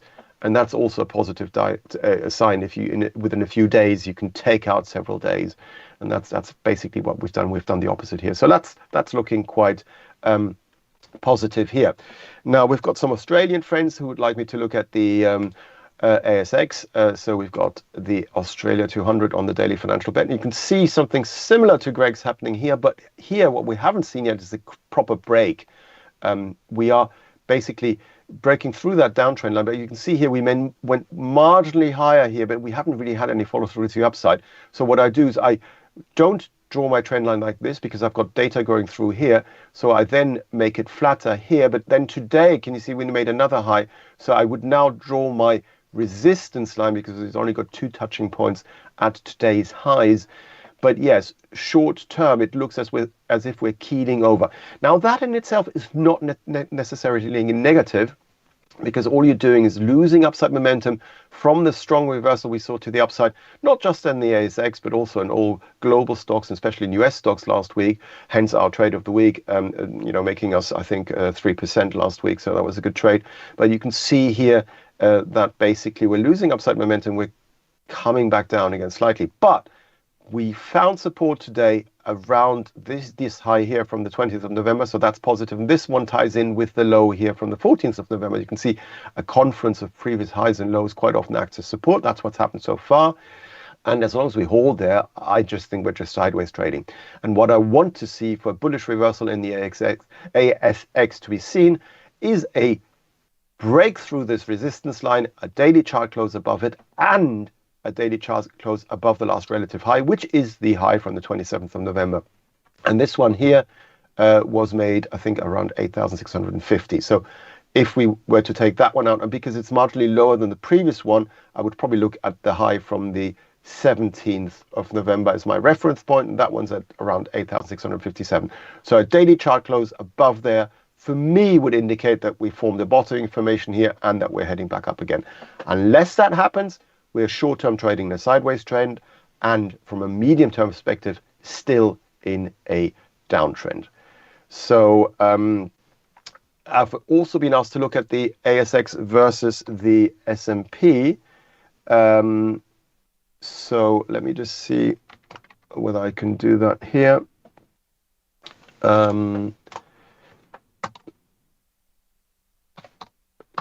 me have a look. Nope, sorry, can't do it. Unless you show me how to do it. Let's move on to the next one. OPEC, yeah, interesting what happens with regards to oil and supply worries. I mean, if you look at the oil price, I've been saying this for months, and a lot of people didn't quite believe me, but we're on a downtrend. And yes, short term, we might be trading sideways, but look at it. I mean, the oil price has been coming off ever since we came off the high seen in June of this year. You can clearly see this very sharp V-shaped reversal, and then sideways trading, and then we broke through these lows, headed lower. These lows then acted as resistance here in September and did so again at the end of September, and then we went down to a lower range. So we fell through these supports here. They acted as resistance, and then we dropped down towards the lows we saw back in May, and we did so in October of this year. Since then, we had a sharp reversal to the upside, but you can see we've been grinding lower ever since. This is a downtrend still. Why? Because we've got a series of lower highs and lower lows, the definition of a downtrend. It doesn't matter how fast it is happening. And in this case, it's happening quite slowly. But for me, the trend is my friend and it's still pointing down. So what would I do here? Well, you can take this extreme high here and draw a downtrend line on there if you wanted to. So that would be a correct one to do because that's the highest point. But you can see here we're trying to break through this downtrend line. But what you can also do is use a flatter one as a reference line and see whether we can manage to break through that one. And you'll see that we haven't managed to do so yet. So what am I saying? Here we go. So if we are, can you see this one? We would have broken through several times here because we're just trading sideways. So that break in itself doesn't mean much. That's why I don't like trendline breaks on their own. That to me, a daily close above that trend line, is not something that I would look at. But if we then go to the left and close above the last relative high, then that might be a valid trend line break. So what I'm saying is we need to rise above the 18th of November high, and that was around $60.85, I believe. If we manage to break above there on a daily chart closing basis, maybe we see a reversal. But even then, no, we've got a slightly higher high on the 11th of November. Then we've got another one beginning of November. And then we've got all these lows here going back to, I believe it was August of this year. So there's a lot of resistance here all the way up towards $60.50. And I would be very surprised if we break through there. So whatever the fundamental reason might be, short term, what we're seeing is supply worries. Yes, fine. You know, we might bounce a little bit, but unless we take out this 18th of November high, for me, the trend's your friend is still pointing downwards. So I'd be personally more inclined to sell into any of these sort of next, if it were to happen again, these sort of reversals to the downside, than to buy the oil price here, whatever the fundamental picture is, simply by looking at the chart. But that's my personal preference. It might be not yours. If you believe that there will be further supply concerns and that the oil price is therefore going to continue to rise on a fundamental basis, well, just make sure if you go long here where your stop is probably the last relative low, so it would be below the 25th of November low. If you want a wider one, you would probably take the low here from the 20th of October. But yes, that's how I would analyze this chart. Now I've got another question to do with copper, and let's have a look at the copper price. I don't know whether you want to look at high grade or just normal copper, but the copper price is bullish, and yes, fundamentally it is also driven higher for those reasons. There is more demand than there is supply for copper. That's why the price is rising. I mean, it always boils down to fundamentals anyway. Even if you look at charts, the only difference is you don't need to know what the fundamental reason is to see what the price action is doing, and you are just acting off the price action.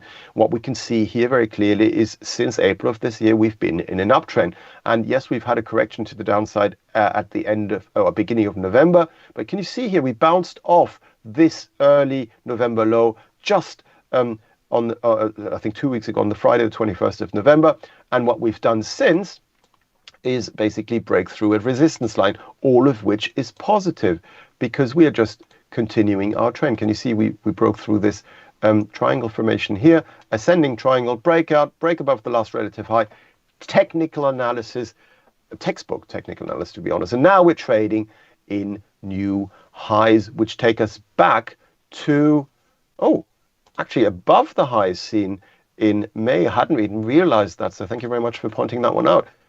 So the copper price is trading in record highs, isn't it? Yeah, or at least as on the IG charts. I'll have to analyze it more later on. But yes, I mean, clearly in an uptrend, trading in multi-year highs is looking positive. We've had 4 consecutive months of rising prices, and the daily chart is still looking bullish. So the trend is your friend. What else can I say to you? It's still pointing higher. So from a medium-term perspective, as long as we stay not just above the 21st of November low, I know that's the last relative low, but because we had a ever so slightly lower low on the 4th of November, or if you don't look at the Sunday session, if you feel that the Monday session is more important, than the 5th of November. But as long as we stay above these lows here, 10,570 on the daily financial bed, the trend, the medium-term trend, the long-term trend are still pointing higher. And the upside would probably be 11,500 and perhaps even 12,000. So copper price is more likely to continue to head higher than revert to the downside. That is my take on this chart. AstraZeneca is another question I've just been asked. Could I look at that? Of course I can. And AstraZeneca, again, looking very positive. I mean, look at this trend. And, people get spooked out when you get sort of minor tops and think, oh, no, it's going to top out because they're worried that something that they've seen before is happening again, like here, for example. But most of the time, if you have a strong trend, if there's momentum behind a move, and we've clearly seen that with AstraZeneca towards the end of September, beginning of October, and then you have a sort of slow grinding sideways to downward move, that more often than not points to a continuation of the trend. That's exactly what's been happening here. And we now need to go onto a weekly chart to see how far we can go. And clearly we've broken above the highs seen in September of 2024, which is bullish. So AstraZeneca continues to trade in record highs and is heading, it's hit our target of 14,000 on the daily financial bed, but how far could it go? I would have to do, and I don't have time for this today, unfortunately, a Fibonacci extension analysis to see what the next upside targets are. Without that, I would say round numbers are very important. So at the moment, you can see here we're struggling around 14,000 on the daily financial bed. That's why we're sort of losing some upside momentum. But basically, the trends, your friends, still pointing upwards. And if we were to take out the all-time high at 14,207 made at the end of November, the next upside target would probably be 14,500, round number, and then 15,000, big round number for AstraZeneca. So clearly pointing higher. For me, in the very short term, as long as we stay above the last relative low, which was made on the 21st of November, and that was at 13,516, as long as we stay above there, bullish. Medium term or long term, as long as we stay above the 4th of November low, still bullish. So AstraZeneca looking very healthy indeed. And then the FTSE. I'm just writing a piece on the FTSE. So look at again, social media. Look at my X. Follow me on X. You can see what I post and what Chris posts all the time. As soon as we post something, put it on there. But yeah, I'm looking at the FTSE. And you can look at the platform as well and the website. Right, FTSE. What are we seeing? Well, what we're seeing everywhere at the moment. We've had a really good run last week. Typical Thanksgiving upward move, and in low volatility, in low volume. Sorry, on Thursday and Friday, and quite often what happens then on when we come back from that, we take some profit, and that's what happened in Asia overnight. I wouldn't be surprised if we see something similar happen in the US later on today, but I don't know. Which is why, I'm just going to get out of the S&P 500 that we went long at last week for the trade of the week. It may continue to go higher, but the FTSE, as you can see, quite often is acting in a sort of little counter-cyclical way. So if the US market does come off, the FTSE tends to come off less. The flip side of that is, or used to be, if the S&P goes up 1%, the FTSE goes up by less.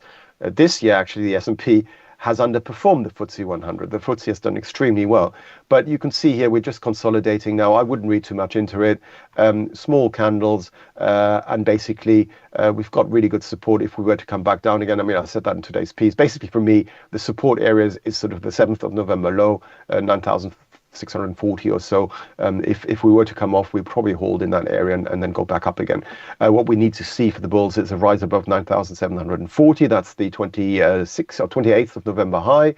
Once we've seen that, we're going to head most likely, in my opinion, towards the end of October, early of November highs. And these highs here were made on the daily financial bed at 9,788 to 9,792.8. So that's my upside target for the FTSE. I think we're just going to sideways trade now, perhaps. And don't forget, we are heading into December. In the next couple of weeks, we might still see some volume, but then it's really going to taper off. And yeah, we're going to see less volume going through the markets, people winding down, investors winding down, and maybe it's a good time to basically get out of some positions and just take a break. One last question I'm going to answer.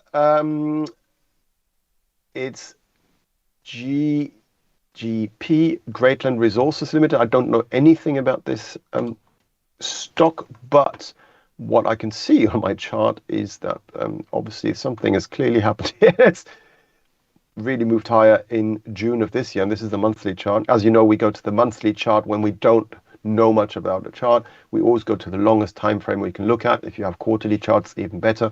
But we can see we're in an uptrend. I mean, yes, it's still healthy, it's still bullish. We can see it heading higher. Weekly chart, we had this move down, but then we had a nice move up again, then back up. So basically, medium term to long term, as long as we stay above the October low at 322.50 on the daily financial bid, that is still looking bullish. On the daily chart, a nice gap higher here today. We've got resistance to contend with, which is this high here from the 13th of November at 415.02, if you want to be precise. That needs to be taken out for us to be retesting the mid-October high at 432.51. So bullish, and short-term, basically for me, bullish as long as we stay above the low seen here. These lows, can you see all these three lows going back to the 18th of November? And that was made at 357.51. As long as that's not being taken out to the downside, for me, further upside is more likely than any downside reversal. So that's my take on Greatland Resources. And it's 9 o'clock. I'll pass you over to Garth and Rich. Thanks for watching. Goodbye.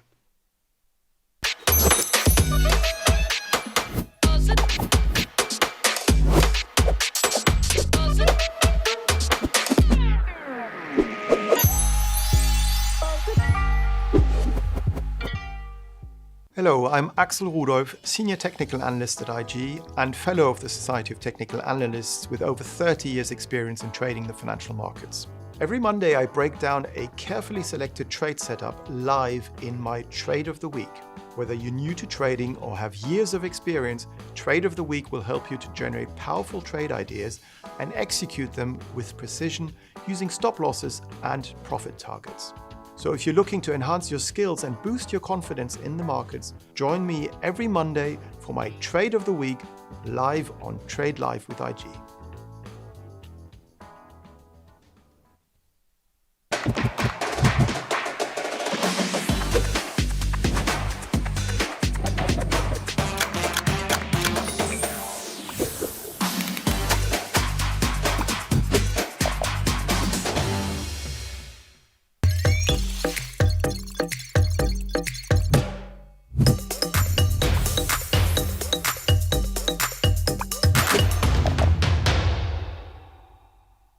If you're looking for flexible ways to trade financial markets, whether you're experienced or new to trading, you've come to the right place. CFDs let you speculate on the price of financial instruments like shares, indices, forex, and commodities without actually owning them. You can benefit from both rising and falling prices across 17,000 markets, letting you find the perfect opportunity. So if you think the market's going up, you buy. If you think it's going to go down, you sell.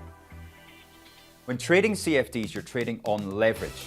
Now, leverage lets you trade bigger positions with less money up front.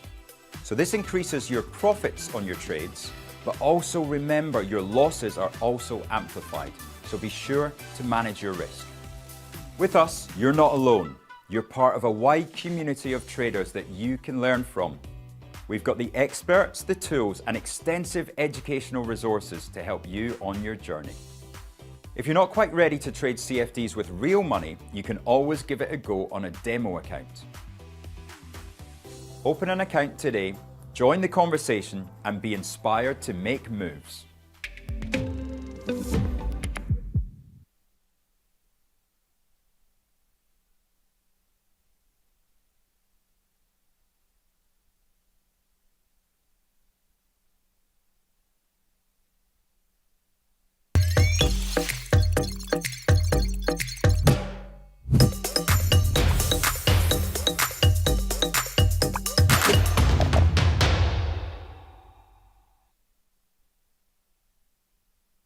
Welcome to the art of investing.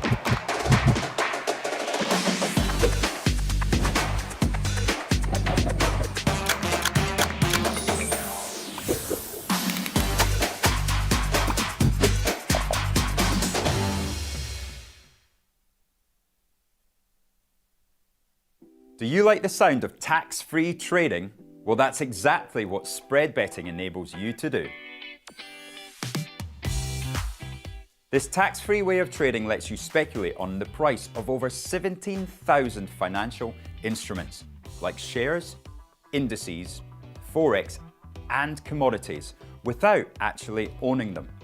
With spread betting, you can benefit from both rising and falling prices, letting you find the perfect opportunity. So if you think the market's going up, you buy. If you think it's going down, then you can sell short. Not only is spread betting exempt from capital gains tax, but it's also commission free. All you pay is the spread. With us, you're not alone.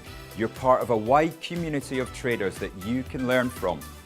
We've got the experts, the tools, and extensive educational resources to help you on your journey. If you're not quite ready to trade with real money, you can always give it a go on a demo account. Open an account today, join the conversation, and be inspired to make moves.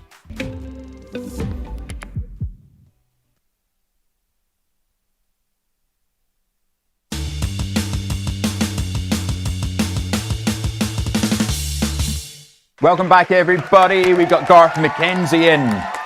Garth, great to see you. How are you doing? I'm very well, Rich. Nice to be back with you. Thanks for the opportunity, as always. Yeah. So waking up this morning, looked down at the markets, and I did not expect to see Nasdaq down 80 basis points. I definitely didn't expect Bitcoin to be down 5%. What have you seen anything, or what's going on? No, I'm glad you're as surprised as I am, because I came in early. I mean, I start working early, up at 5 a.m., and I came into my office and I looked at that and I thought, okay, we've got futures, US futures down quite sharply, Bitcoin, down, Ethereum down 7% at the time. And I thought, what is going on here? And I read a bit of research and tried to scratch around. I couldn't really find any reason, actually. It's weird. It's like the first day of the month, first day of December, and suddenly we're just opening on the back foot, which I couldn't find a reason. So I'm glad I'm not the only one. Yeah, and I think it was the same. I had a look around, couldn't find any headlines. No. So we'll see. This afternoon will be really interesting. Nasdaq now only down 50 basis points, so it is rallying. Bitcoin a little bit as well, but it might be on this Hassett story. But I would have thought Hassett story to be positive equities and definitely positive for gold and Bitcoin. Well, that's right. I mean, obviously, the story is that Kevin Hassett seems like he is probably going to be the next Federal Reserve chair that Donald Trump will appoint. Obviously, he's a Trump man, and the market the thinking is that he is in favor of low rates, just like what Donald Trump wants. So we can look for further rate cuts, and that should be stimulatory for the economy. I think it's going to be stimulatory for inflation as well. So, all of that, we can talk about what sectors you want to be exposed to in that case. But yes, I mean, you ordinarily would have said equities should like that. And it's strange that the equity market has started the week on the back foot in the face of what should be quite good news, really. Now, certainly the one sort of standout for me in the FTSE especially are these mining stocks. So Glencore up 2.5, Antos up 1.5, Anglos. Is this a weaker dollar and positive inflation story? The miners are perfect for it, aren't they? They are. So I mean, I think it's also, if you look at the copper price, that's up overnight or over the weekend. Copper's opened up quite firm this morning as well. So have a number of other metals. So commodities, I think, is generally the place you want to be getting exposure to. And if you buy into the argument that Kevin Hassett is coming in, he's going to cut interest rates, that probably is inflationary. Like we said, in an inflationary environment, you want to own hard assets. So you want to own commodities. And that I believe is the reason why we're seeing gold up this morning, why we're seeing silver. Silver's had a big move up. As I say, copper is up, platinum is up. So all of your mining stocks will be firm on the back of that. And it's been quite interesting over the past week or two where the US market has staged a little bit of a correction. Not a big one, but about 4% from top to bottom recently. Yeah. But in the face of that, it's been quite interesting to note how well the commodities shares and the mining shares have generally been behaving. They've shown really good relative strength. And I think that we're probably going to see more of that. And, I'm invested in a number of these things. I see you've got the BlackRock World Mining Trust up there. Yeah. That's something that I own and have actually added to it on that breakout now. Through the top of that, you can see on your chart there's sort of resistance at about 680 or thereabouts, or 690. It's moved through there, so that looks quite bullish. And that's an area of the market that I believe you want to probably keep an overweight position in, because all of the stars do seem to be aligned for growing profits, widening profit margins in these businesses. And you want to own miners when their profit margins are widening. So what do we think? We actually own this as part of the Art of Investing portfolio. So we looked into the exposure, and it's about 32% gold and precious metals, isn't it? Yeah. It's quite nicely split, actually, across various different metals and let's not call it asset classes, but various different commodities, let's say.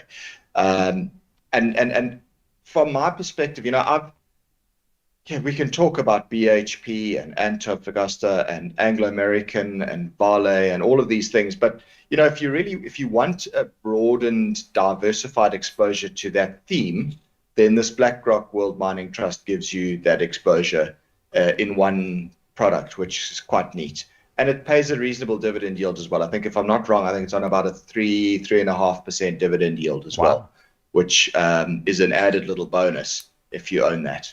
Definitely. Now, when you spot something like that, because this sounds like one of those beautiful stories when quite a few things align, right? You're going to get the announcement later on today, and we think it's Hassett, right? We don't know it is, but you get that kind of feel. So over the day, there'll be some leaks and there'll be some rumors and everything.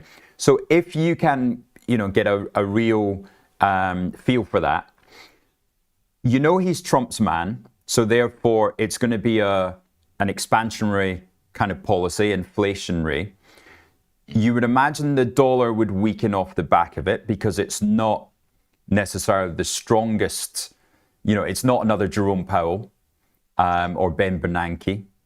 I hesitate with Janet Yellen, I must admit, but it's not the strongest. So therefore, the dollar should be weaker.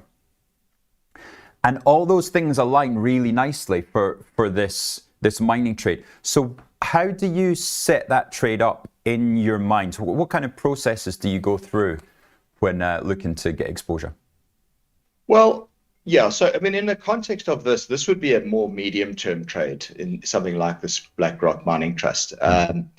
That's not a day trade. It's not a short-term trade. Okay. But in terms of the processes that I generally follow, I like to start wide and then zoom in. So start by looking at weekly charts, which is something I try and do every weekend. I've basically got a list of things that I watch, quite a broad list of stocks and indices and ETFs and commodities, currencies, etc., that I watch. And I've set aside a specific weekly watch list for those instruments. And then I'll go through that and look at all of those weekly charts. And through that process, then effectively pull out those that look the best to me on a weekly basis. And when I'm looking at that, I'm looking at things that are trending higher, that are potentially consolidating within a broader rising trend, and above certain moving averages and what have you. They need to tick off a bunch of different boxes on a weekly basis, and then those instruments effectively make it through to the next round. It's almost like a filtering process. Okay. So they then get through to the next round where I say, okay, I've taken this, let's call it 150 instruments that I'm now filtering down, and maybe out of that I pick out, maybe there's 20 or 30 of them that actually meet the criteria that I'm looking for. And then I will start to look at those on a more detailed basis, then drill down into the daily charts to try and identify shorter term, either support or resistance levels to look for an entry point or a breakout or something like that.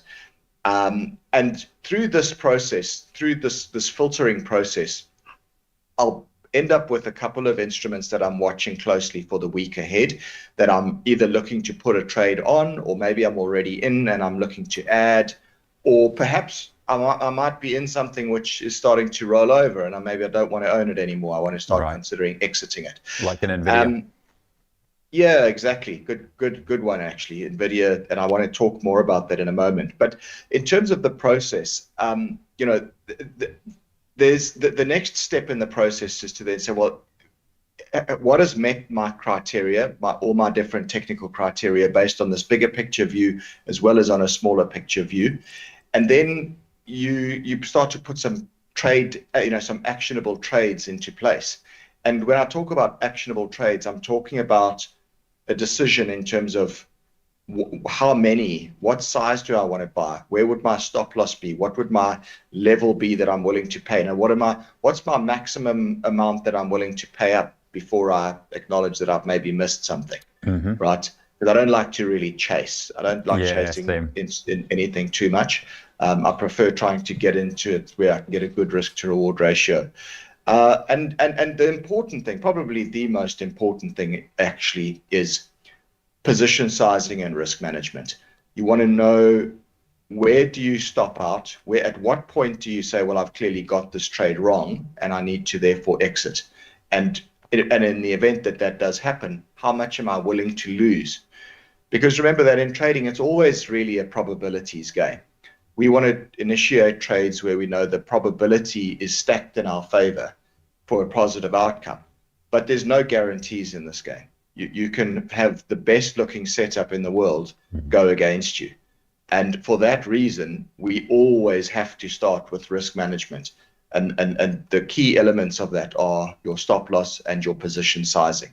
And of course, then the discipline to adhere to a stop loss when the market is clearly showing you that you're wrong.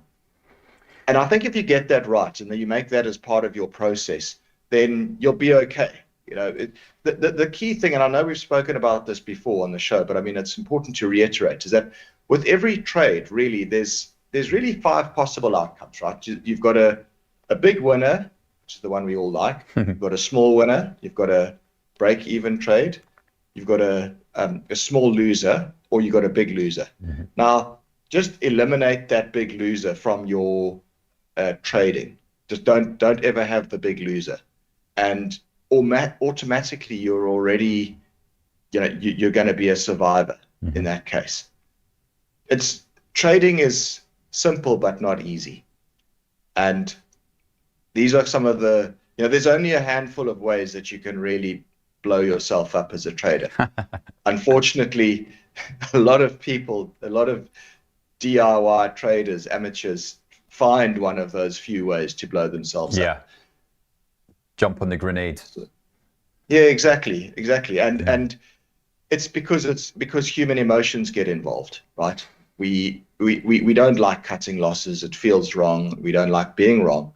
But in trading, you have to acknowledge that you're going to be wrong a fair number of times. I know from my own trading, and I've been at this for 25 years nearly, my success rate is about 65%.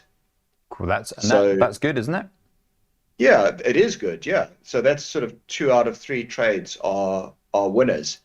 And it's not to say that they're all big winners. Some might be small winners, and you get a couple of big winners here and there. But what I know is that statistically, I'm going to lose on 35 or 40% of the trades that I take.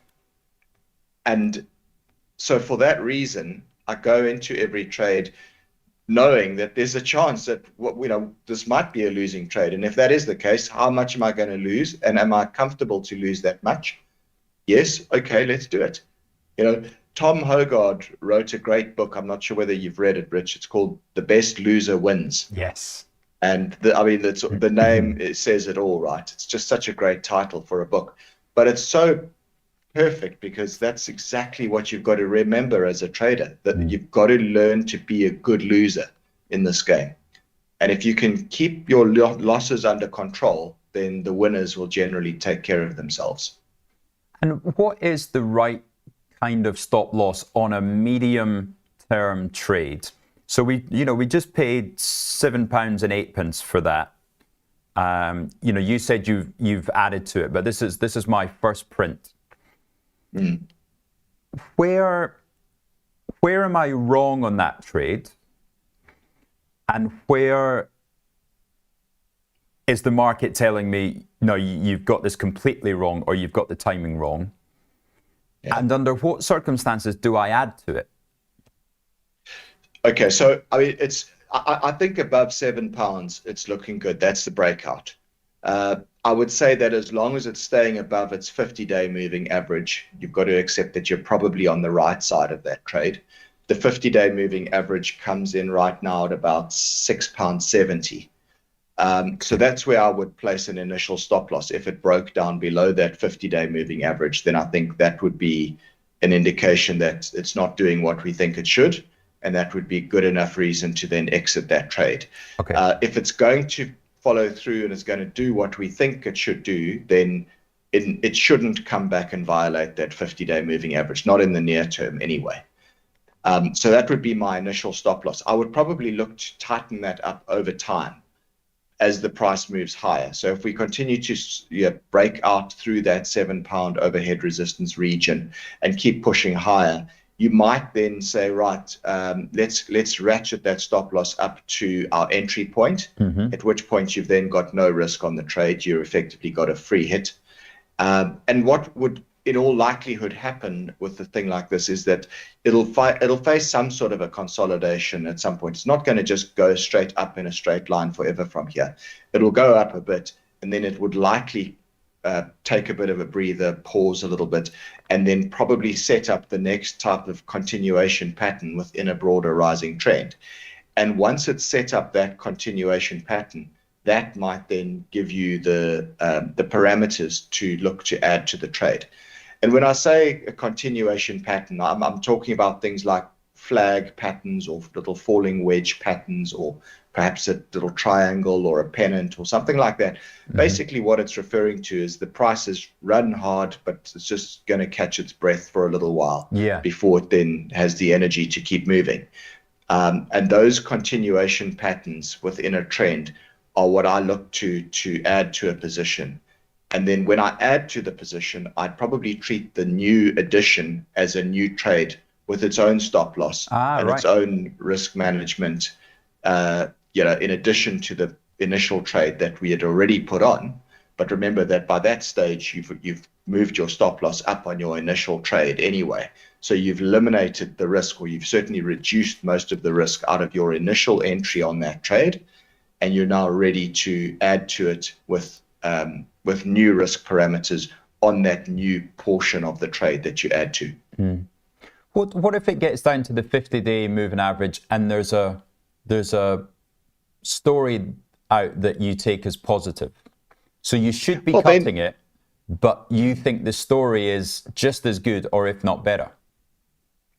Well, I think you've got to look at what the price action is doing. If the story is good and the market believes the story, then the price will respond accordingly, right? So it should then hold the 50-day moving average or stay above it. What you don't want to do is, if something, if for whatever reason it starts to trade weaker and it starts to break down below the 50-day moving average and it's looking weak, what you don't want to then do is double up. Because this is what a lot of people do. They say, well, I like the story. I like it to break above £7, whatever. But now you're in it. It's going the wrong way, and it's losing you a bit of money. But you now start to justify to yourself why this is such a good trade, and you should keep it and even add to it. And that's where people go wrong. Don't add to losing trades. And this is exactly what people will be doing in the AI stocks right now, right?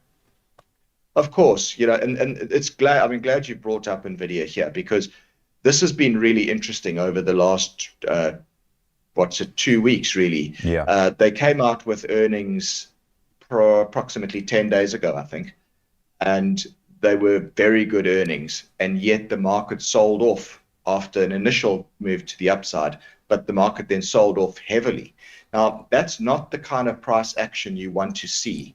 You don't want to see good news bad price action. There's a message in that, and the market's probably sending us a message that it's thinking that this is as good as it gets for Nvidia, and that looking forward, and remember the market is always forward looking, that looking forward, maybe earnings growth cannot continue at the same sort of pace as what it's been going at, or their profit margins, which are extremely good. But I mean, can their profit margins get any wider than they already are? Yeah, probably not. So you start to look at that and say, okay, it's been a good run, but the price action there has not been particularly good over the last week or week and a half. So there's a message there, and I think it's a message we shouldn't ignore. And I think Nvidia under $180 per share looks a little bit vulnerable in the short term. And if it stays below $180, then I would think that one needs to be a little bit cautious. Possibly it's even time to just lighten up a little bit, because it's had a very good run, but it has been making that rounding top pattern for quite some time now. And we know that trees don't grow to the sky. At some point, these things do eventually, consolidate, and they reach a plateau. And it feels like we're at that point with Nvidia now. And is this where you can say that a lot of damage has been done between 180 and 185 or 186? Because 186 was where we were when the numbers hit the screen. So yeah. Go on, sorry. I'm just getting it up on my side. Yeah, so to me, the technical damage is if it stays below $180. That's been the lows through October and through early November. That has been quite a crucial lateral area of support at about $180. Mm-hmm. So if it stays underneath that level, then to me that is a little bit of a problem for the short term, and it could indicate that it's vulnerable to more profit taking and perhaps to a slightly deeper pullback. And I'm not saying I've turned super bearish on the stock or anything like that, but I just certainly think you've got to temper your bullish expectations, because it's not a good look right now the way that share's been trading, with weak price action after what was really such a solid earnings report. But the market does look forward, like we said, and what this price action to me is saying is that the forward outlook is perhaps not as good as what we've become accustomed to, or maybe the kind of growth that we've become accustomed to just can't be sustained anymore. Where would it start to get interesting if it did come up? Well, your 200-day moving average is down close to $150 a share. Wow. So I would think that would be an area where if it falls that low, that probably would be a region of support if it gets down there. Yeah. And that would be a zone to potentially look at it. But also if you look at these sort of companies and you zoom right out, Nvidia, it's a phenomenal business, and no doubt it's continued to grow and grow. It's become the biggest company in the world. But it does have these periods where it runs too far in the shorter term. Definitely. And then it pulls back. And it's not uncommon to see Nvidia pulling back 30% or more in a down cycle. And it can happen again. And I'm sure it will happen at some point. And you look at it and you say, well, yeah, are we at the early stages of one of those drawdowns? Possibly we could be. Yeah, it's exactly it. If you look back in June of last year, then we dropped from 140 down to sort of 90, about 97. So, yeah, exactly 30%. Yeah, and if you go back even further, it's done that a couple of times.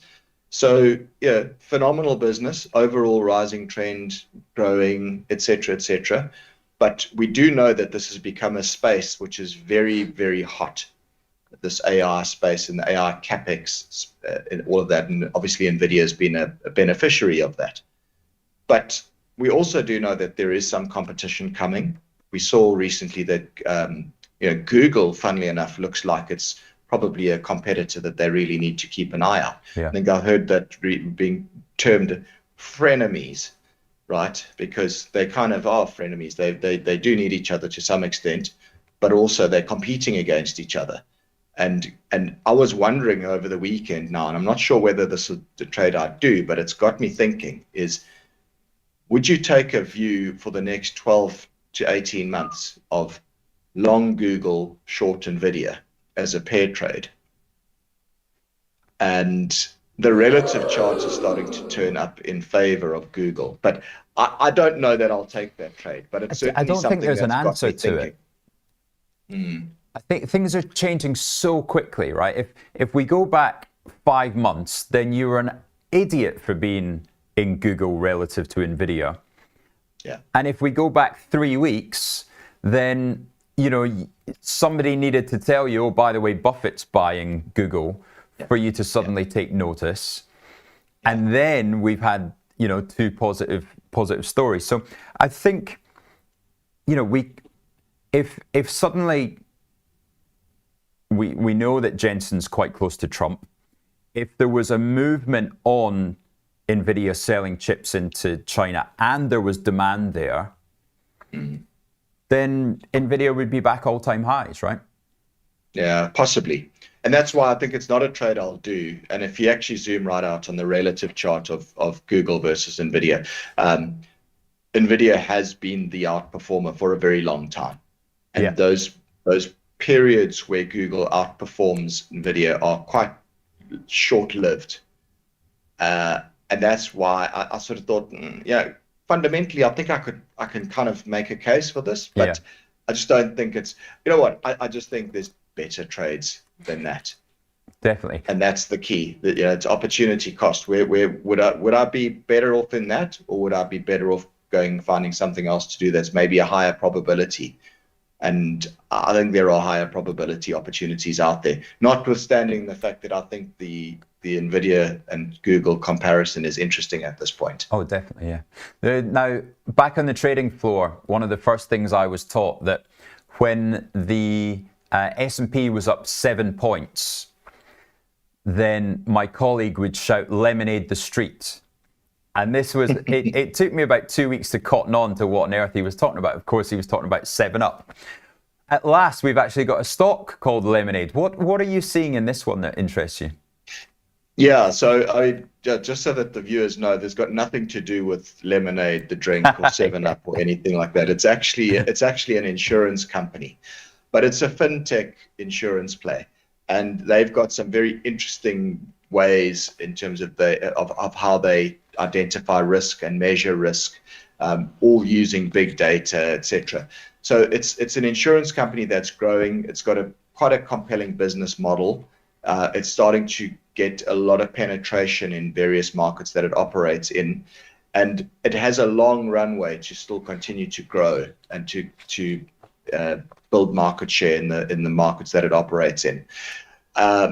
And I like the technicals here. I like the fact that it had a big breakout on big volume recently following earnings earlier in November. And to me, that whole structure just continues to look bullish. You know, if you zoom out again, Rich, and just have a look at it, you'll see it's been making steadily higher lows and higher highs for some time now, after building out of a nice big base. So to me, that's sort of like that step-like upward pattern in the chart is appealing.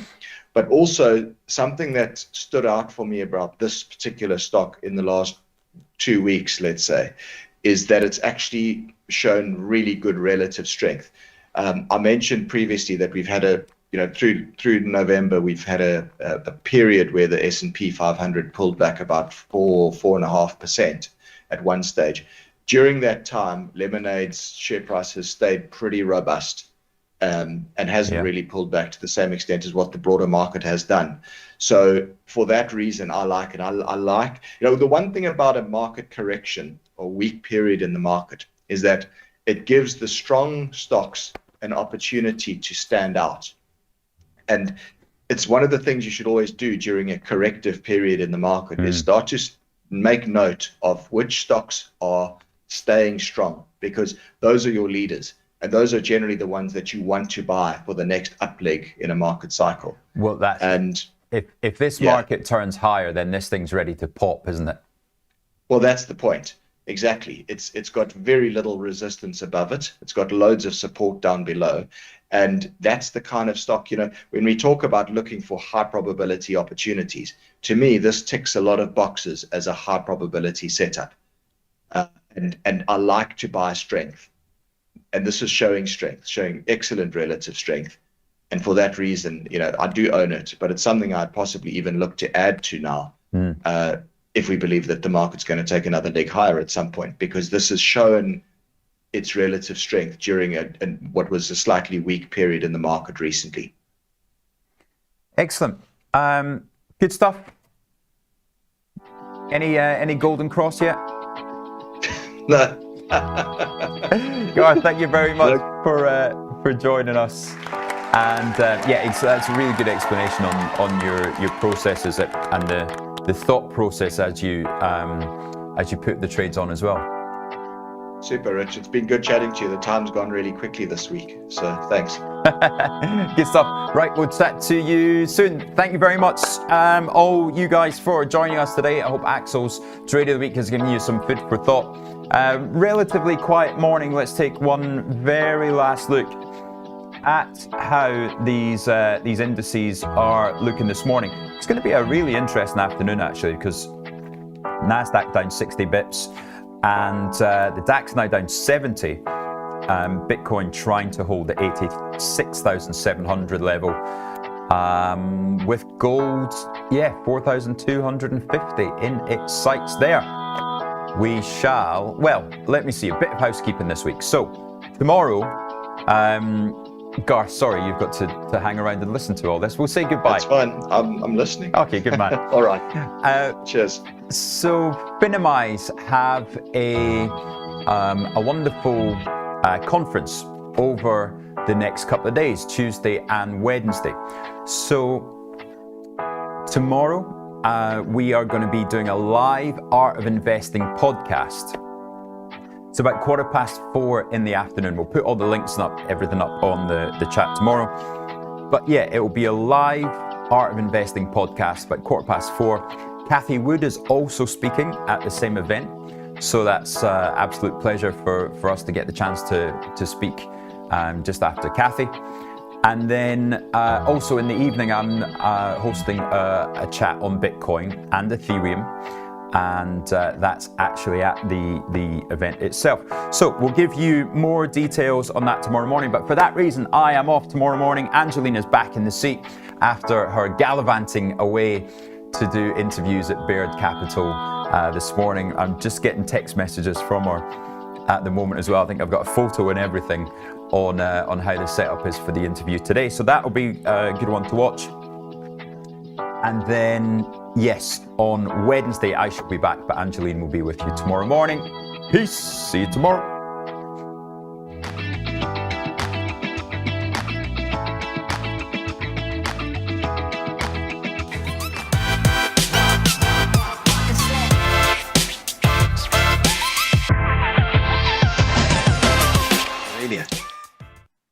Line goes up.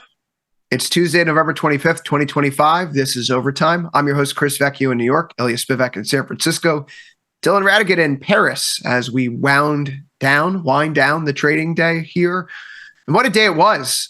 100-point turnaround in S&P 500 from session low shortly after U.S. cash equities open to where we settle out, 67.81 here on the screen. It's a 0.91% rally, but that doesn't tell the full story. Nasdaq's up nearly 0.5%. But it's the breadth today that's showcasing the strength in this underlying market, not just a vol collapse. Your Russell is your leader, up 2.17%. You are equal weighted Nasdaq, you're equal weighted S&P, outperforming their market cap counterparts. It's the GPU versus TPU rotation out of the NVIDIA flywheel, the Oracle, the Microsoft of the world, and into the Meta and the Google, which Google closing at a fresh all-time high today. We continue to move along where bonds are steadily ever pointing higher, as it looks like Kevin Hassett is now the running favorite to become the next Fed chair, and he's someone who wants lower rates. Gold and silver continue their rebound. Oil prices slump on news that Trump may meet with Maduro in Venezuela, as well as a potential Russia-Ukraine peace deal. And in the world of currencies, those cut-offs, they finally catch up to that US dollar. Dylan, I'm finding this GPU versus TPU debate in the world of Google versus NVIDIA to be quite funny because we're arguing about, oh my gosh, we're still spending trillions of dollars on this stuff. Maybe we've been buying the wrong company, when the trillions of dollars are still going to be bought in the hardware over the years. Today, the market shrugs off everything and we close higher. Are we in the green again? Are we have a clear to try this market for new highs, or is this just pre-holiday window dressing? I think all the same thing, everything can be true at the same time. I do think that it sort of speaks to the value of looking at the supernova names and just sort of looking for the weaker of the herd on a regular basis, because the rotation has such high velocity. And if you just look at Google's position now and then look at Meta's position, I just think that there's something to be said for consistently looking inside the supernova names or the Mag 7 and buying the weak hand, which is not Google right now. But it could be Meta, could be Microsoft. Meta's had a not insignificant rally. I think the point is it goes all over the place, and if it switches to the Google team from the NVIDIA team for the moment, it's all the trillions are flying, and they're all basically going to get a bunch of it. It's just a matter of what you're paying for the equity today relative to the perception of their particular interest in it. So Google's got the hot hand at the moment, so it seems. Oh yeah, consumer confidence collapsed this morning right around the time that stocks started bottoming. Rate cut odds are ticking north of 80% again. Is this a market that's just squarely focused on the Fed and says, yeah, we got good AI stories, bad AI stories, the cheap money's about to flow, who cares? I mean, at this point, when you're sitting at 85% chance of a rate cut, this was the market's boogeyman, and apparently the market has decided, no, actually, we're going to get our way after all. Now, what's interesting about all of this is nothing happened today to suggest that the market is going to get its way. Nothing has actually changed. And so for me, this looks more like it's the Tuesday before Thanksgiving. And the markets were very hot and bothered last week. And we've had 48 hours for the markets to correct and for people to even out their exposure before the liquidity exits and everybody goes off and stops thinking about this until Sunday when we reopen next week.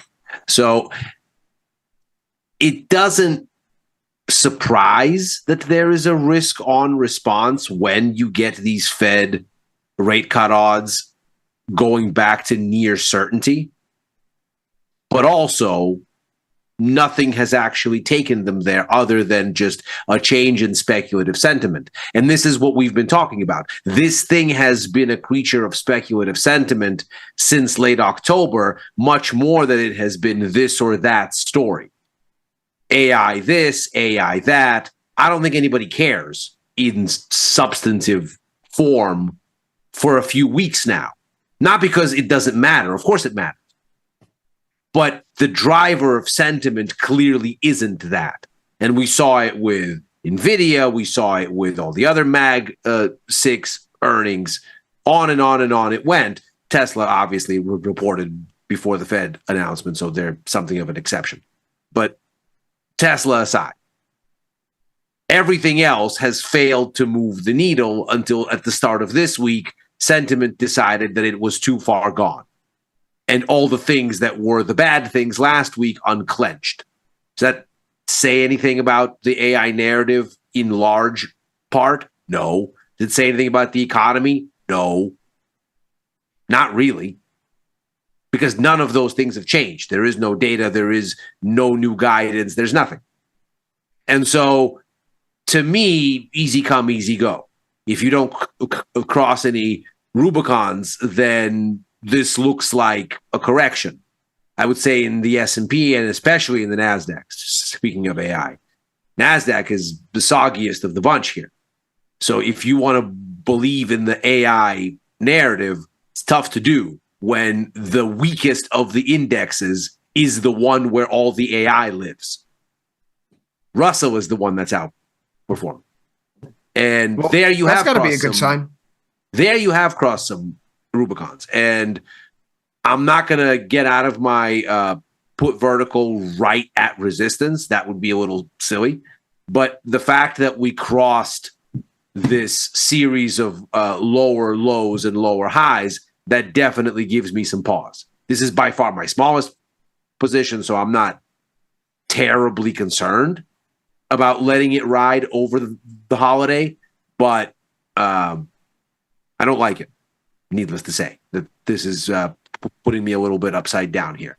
Everything else didn't really cross any lines, and most potently, the NASDAQ is the weakest of them all. So how happy can you really be about AI, whatever? Yeah. The Russell is a pain in my ass right now too because of the put spread that I'm in there. But it's not losing more money than the ES position's making, so it's fine.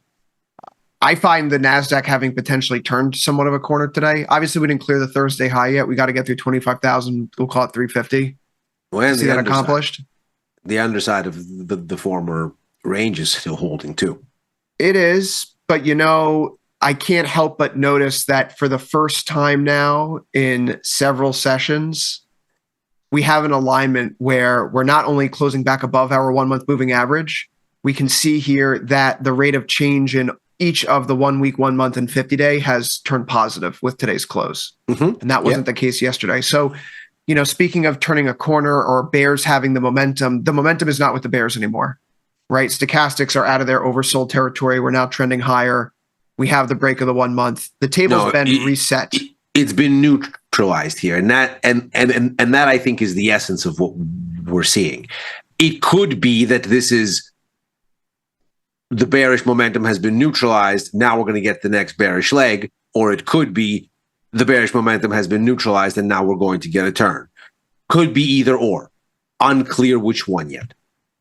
Well, if the bulls have it, a break of the downtrend here in the NASDAQ would go a long way for convincing some doubters, perhaps. But the S&P 500 needs to make a little bit more run here, too. Yeah, I'm just a little peeved at myself because I was curious to see what the rationale was back in April when we did our pieces on what names we should be dip buying here. This is, I was not nearly as overweight Google or Alphabet as I should be. Because in particular, the one thing quoted in the article on the tastylive website was the company's AI initiatives, including the development of the Gemini language model. That's what's screwing up the market for NVIDIA and AMD and Microsoft right now. And the writing was on the wall several months ago that this was a possibility, but Google's really crushed it in a manner I don't think even the more bullish of those out there were anticipating here. So S&P is through its 1 month today as well. You have that positive drift now in the rate of change for each of the moving averages. We haven't quite cleared last Thursday's high of 67.91, only 10 points off, but that plus a little bit more in the NASDAQ.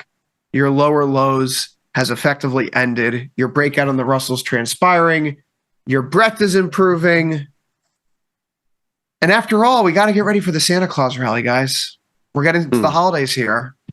And as of today, for the S&P 500, more than 50% of stocks are above each of their 20-day and 50-day moving averages. So I kind of just get this spidey sense tingling now after the last few sessions that people, because they've hated this rally, there's a big wall of worry to climb.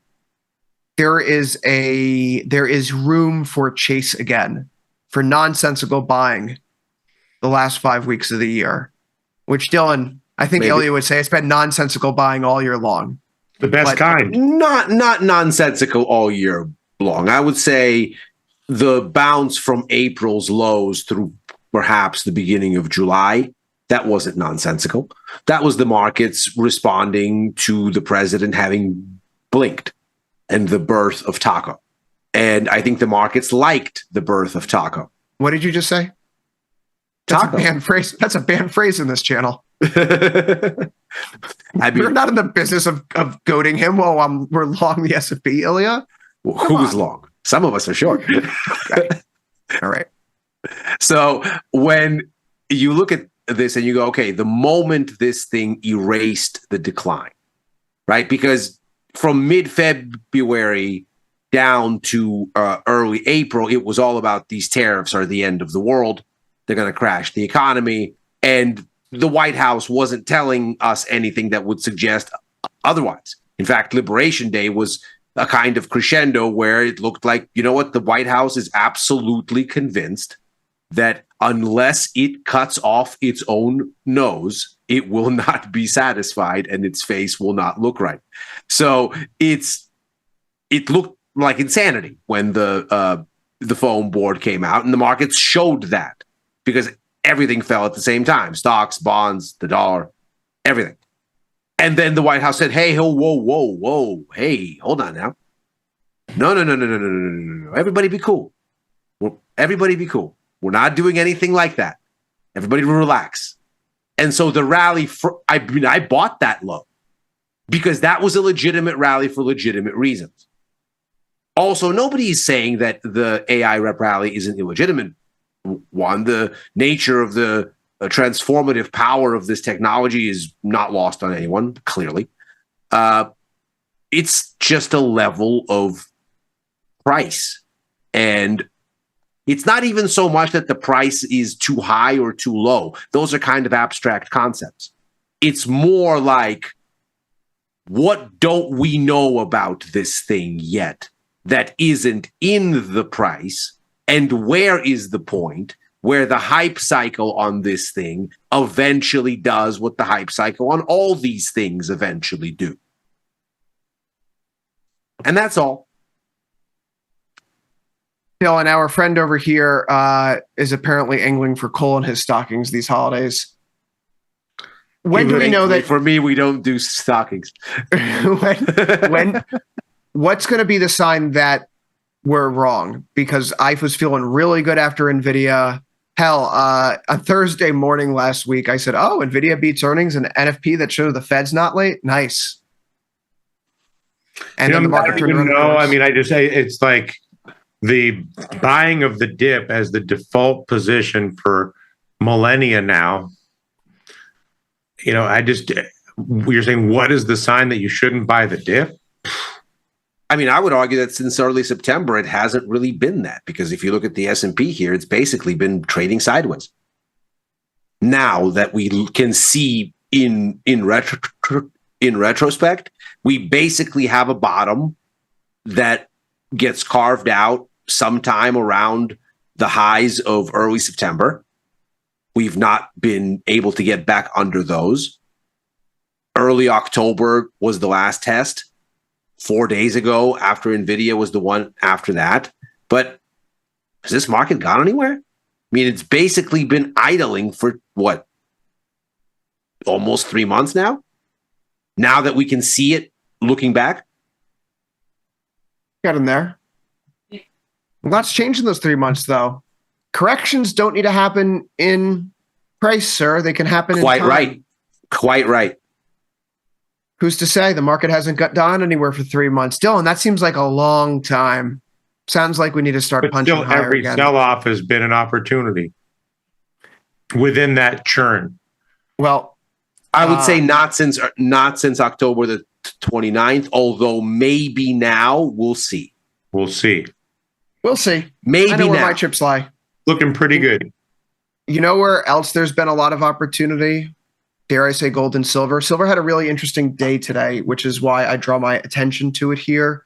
Only 2,500 options traded. If that doesn't seem like a lot, apparently that's double the volume that usually occurs.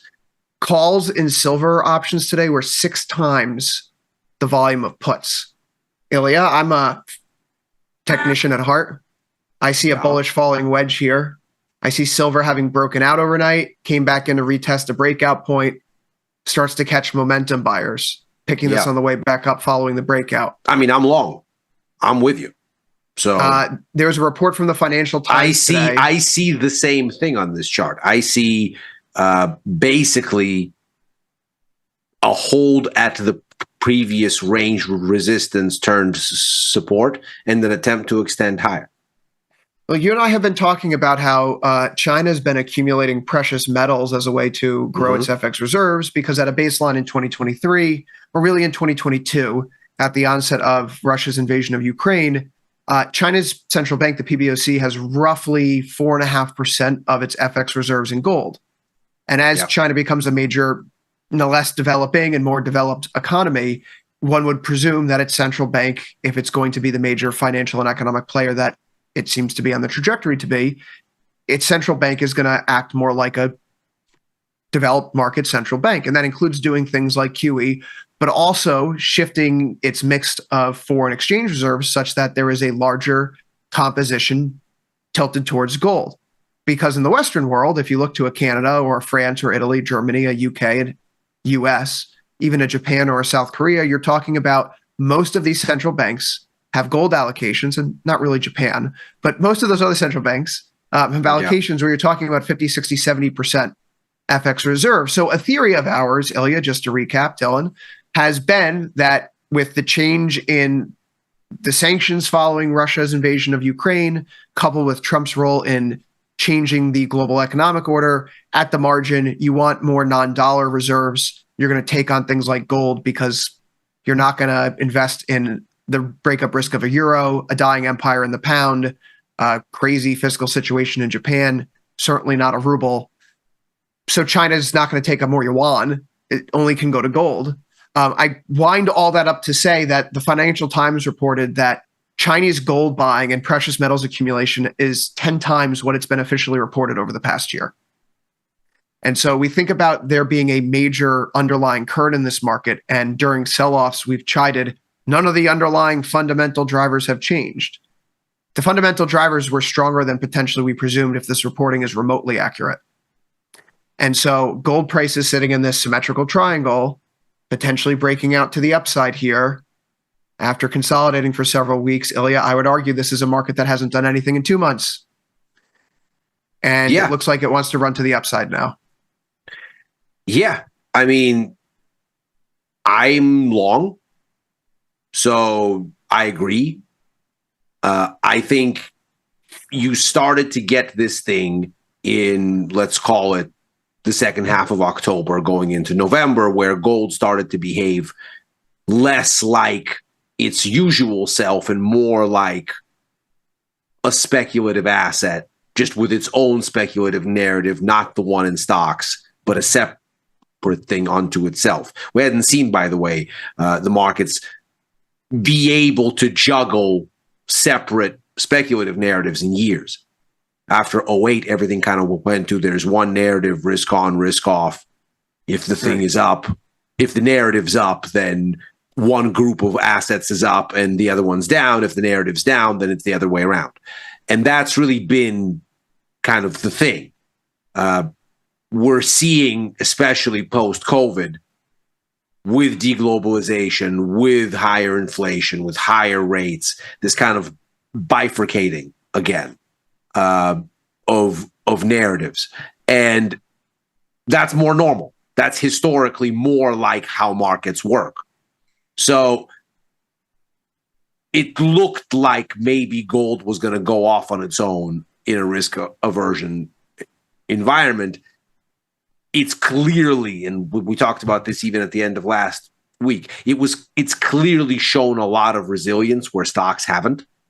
So while stocks were really getting shellacked last week, Bitcoin's obviously been absolutely battered and can't get off the ground, despite this risk-on move today, by the way, talking about checks on sentiment.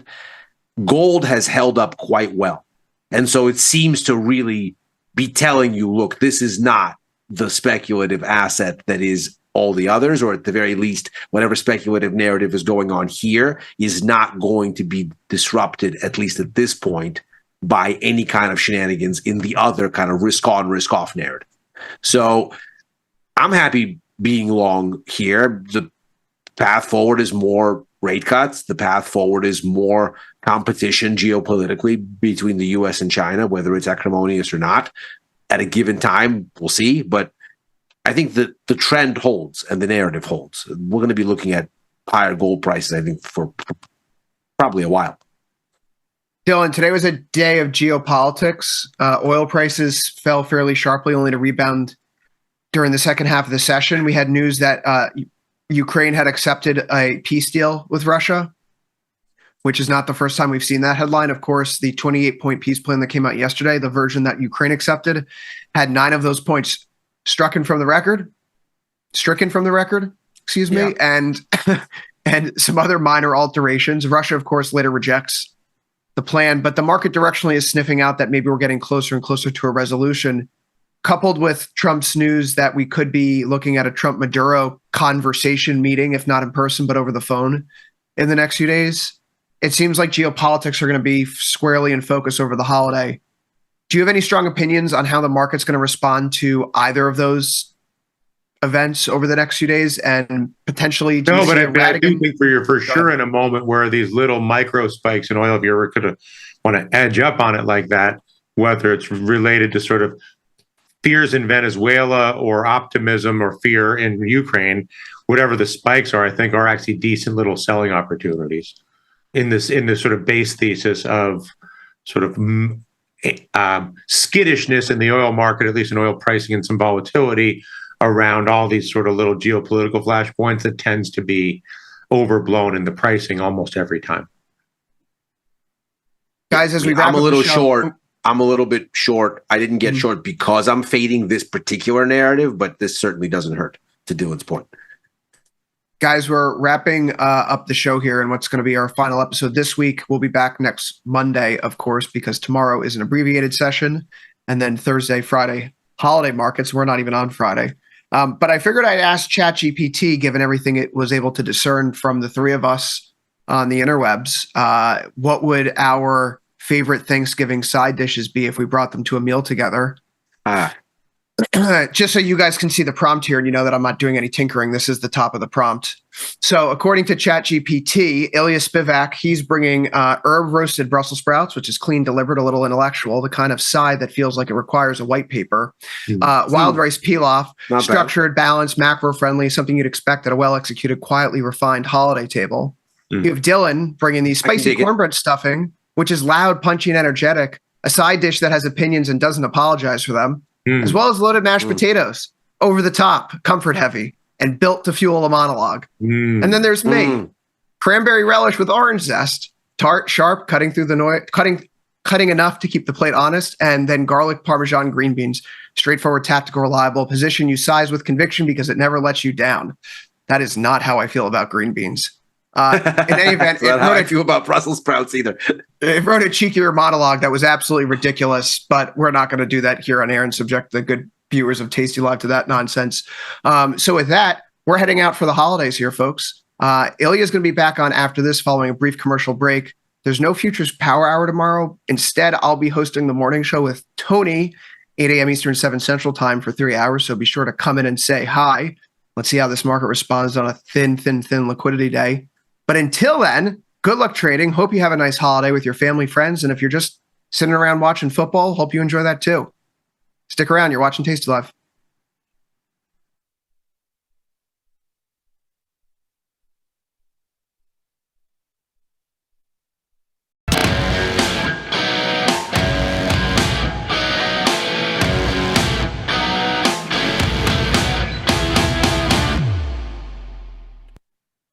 Well, the stock market certainly seems to be pretty happy on its way into the holiday. This is Macro Money. I'm Ilya Spivak, head of global macro here at Tasty Live. And we have continued recovery here on Wall Street and in broader markets before everybody goes off for the Thanksgiving holiday, at least in the US.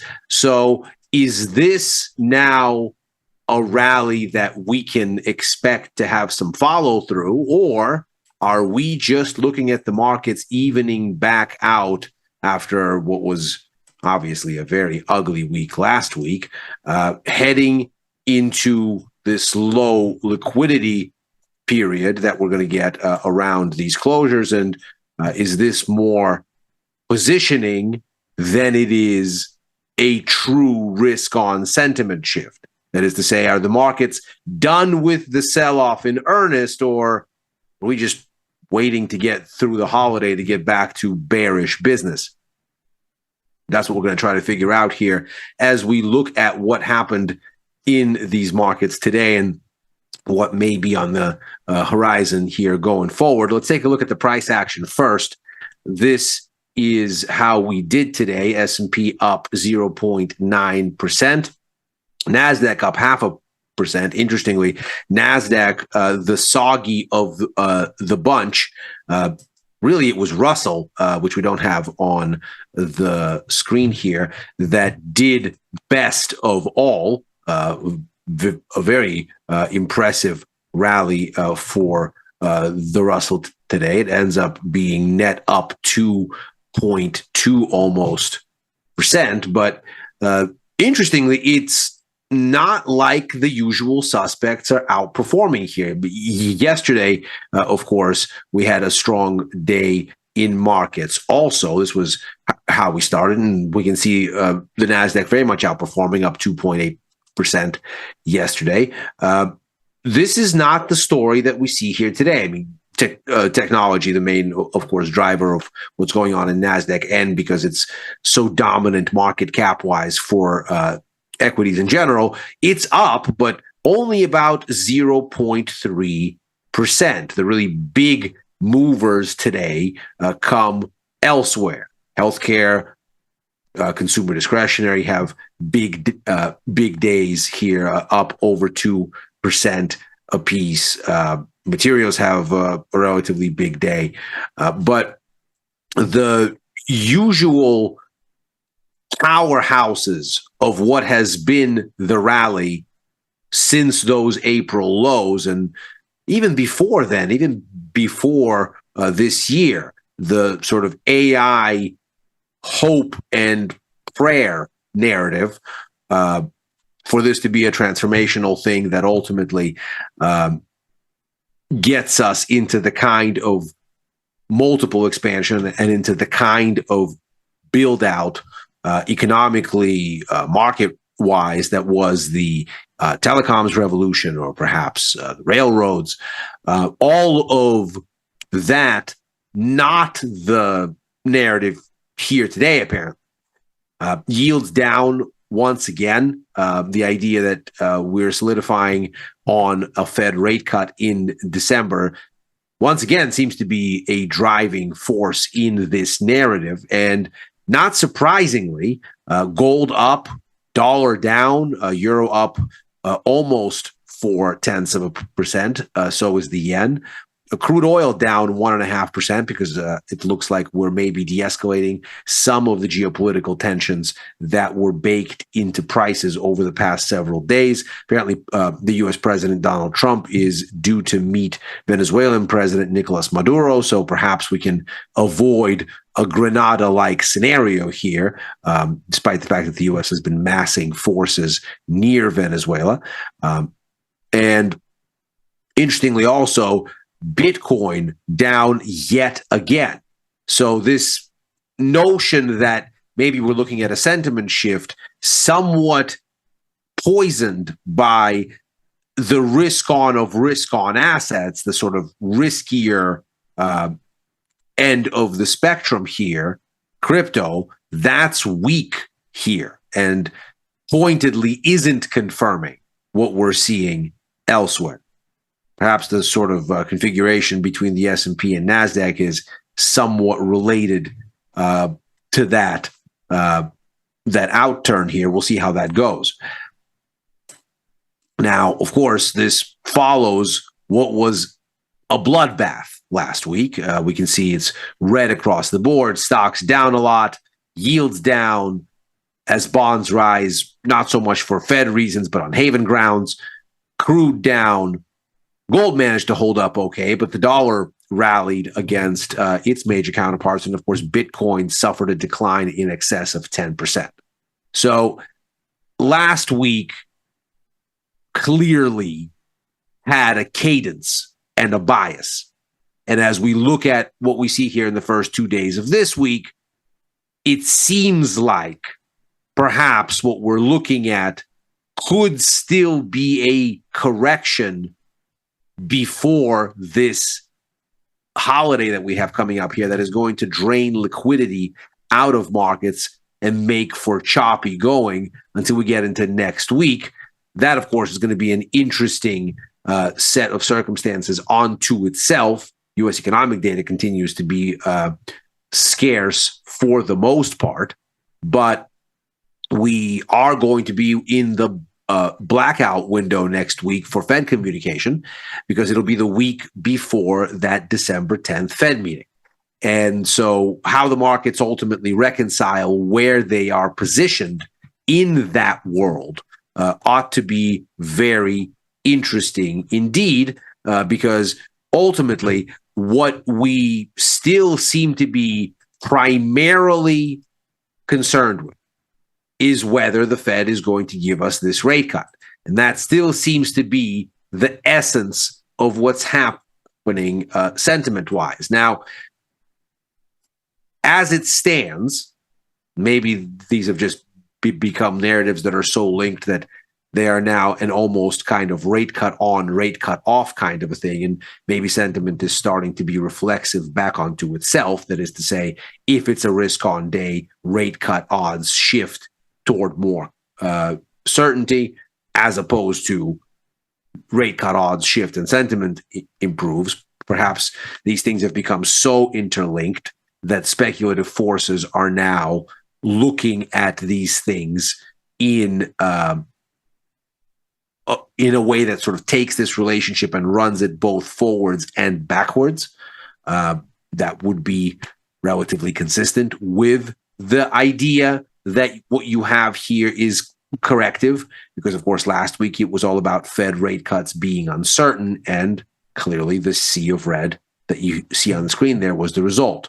But as it stands here, the probability that we're going to get a rate cut at this December 10th meeting has recovered heroically here back to 83% or so, 17% that we're not going to get a move. Obviously, that's a far cry from the 50-50 split where we were last week, give or take, and that gave the market such indigestion around the uncertainty of it all. So whether this shift is as corrective as everything else in markets, we'll have to see, because if the markets are at the same time running a retracement sort of effort on stocks, let's say, then this would be the same thing.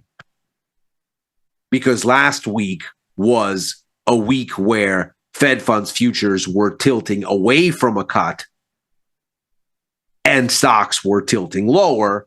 The natural direction for a retracement, even if it's just evening out exposure before the thin liquidity that's going to follow for the rest of the week amid this U.S. market closure, that sort of recoil, that sort of retracement would be stocks up and rate cut odds higher. So perhaps this reflects newfound conviction in this outcome, perhaps not. And it looks mixed, largely because the data that we have had has been non, as it were, of one voice, not of one mind. The PPI numbers were certainly helpful. We have here September's numbers. Of course, they are terribly, terribly delayed. We still need October's numbers, never mind what's coming up for November.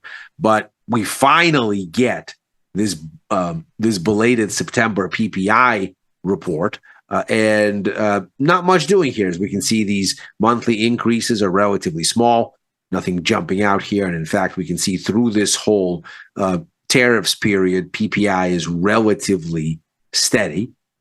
We look at the year-on-year numbers, and they're still within this familiar range, not really going anywhere. We've seen a little bit of a pullback since July into September, back toward the bottom of the year-to-date range, but that's all we've really seen. So wholesale inflation has, for the most part, flatlined. And that, of course, gives the Fed a little bit more of a sure hand in wanting to pursue rate cuts. at the very least, it doesn't scream that pass through from these tariffs is going to make for a sticky inflation issue, at least on this reading of the inflation data. We wouldn't interpret this as saying the Fed really should back it up and sit on its hands. Here's the retail sales report, again, terribly delayed. This is September's numbers. And here things looked a little bit soggier than expected. Again, seemingly endorsing the idea that cutting rates might make sense to Fed officials. 0.2% was the month-on-month rise here. That's against 0.4% expected, down from 0.6% in the prior month. It was the weakest reading since we got that decline of 0.8% in May, and the smallest gain, second smallest gain this year. So if we ignore here the January decline, the April decline, and the May decline, and only look at the gainers, this was the second smallest one after February, which was basically a flat result, but for some rounding errors. So looking at all of what's going on here, it seems, at least on a monthly basis, there is a sort of weaker view on the consumer. If we look at the breakdown here, the big culprits seem to be motor vehicles. Now, it's certainly not the biggest move in percentage terms, but motor vehicles make up about 20 to 22% of overall retail sales. So when this thing goes up a third of a percent or down a third of a percent, that's a big swing, just considering how much impact this category has on the overall numbers. The other big one was non-store retailers, which is basically e-commerce. And here we're down 0.7%. That makes up about 10, 11% of the total.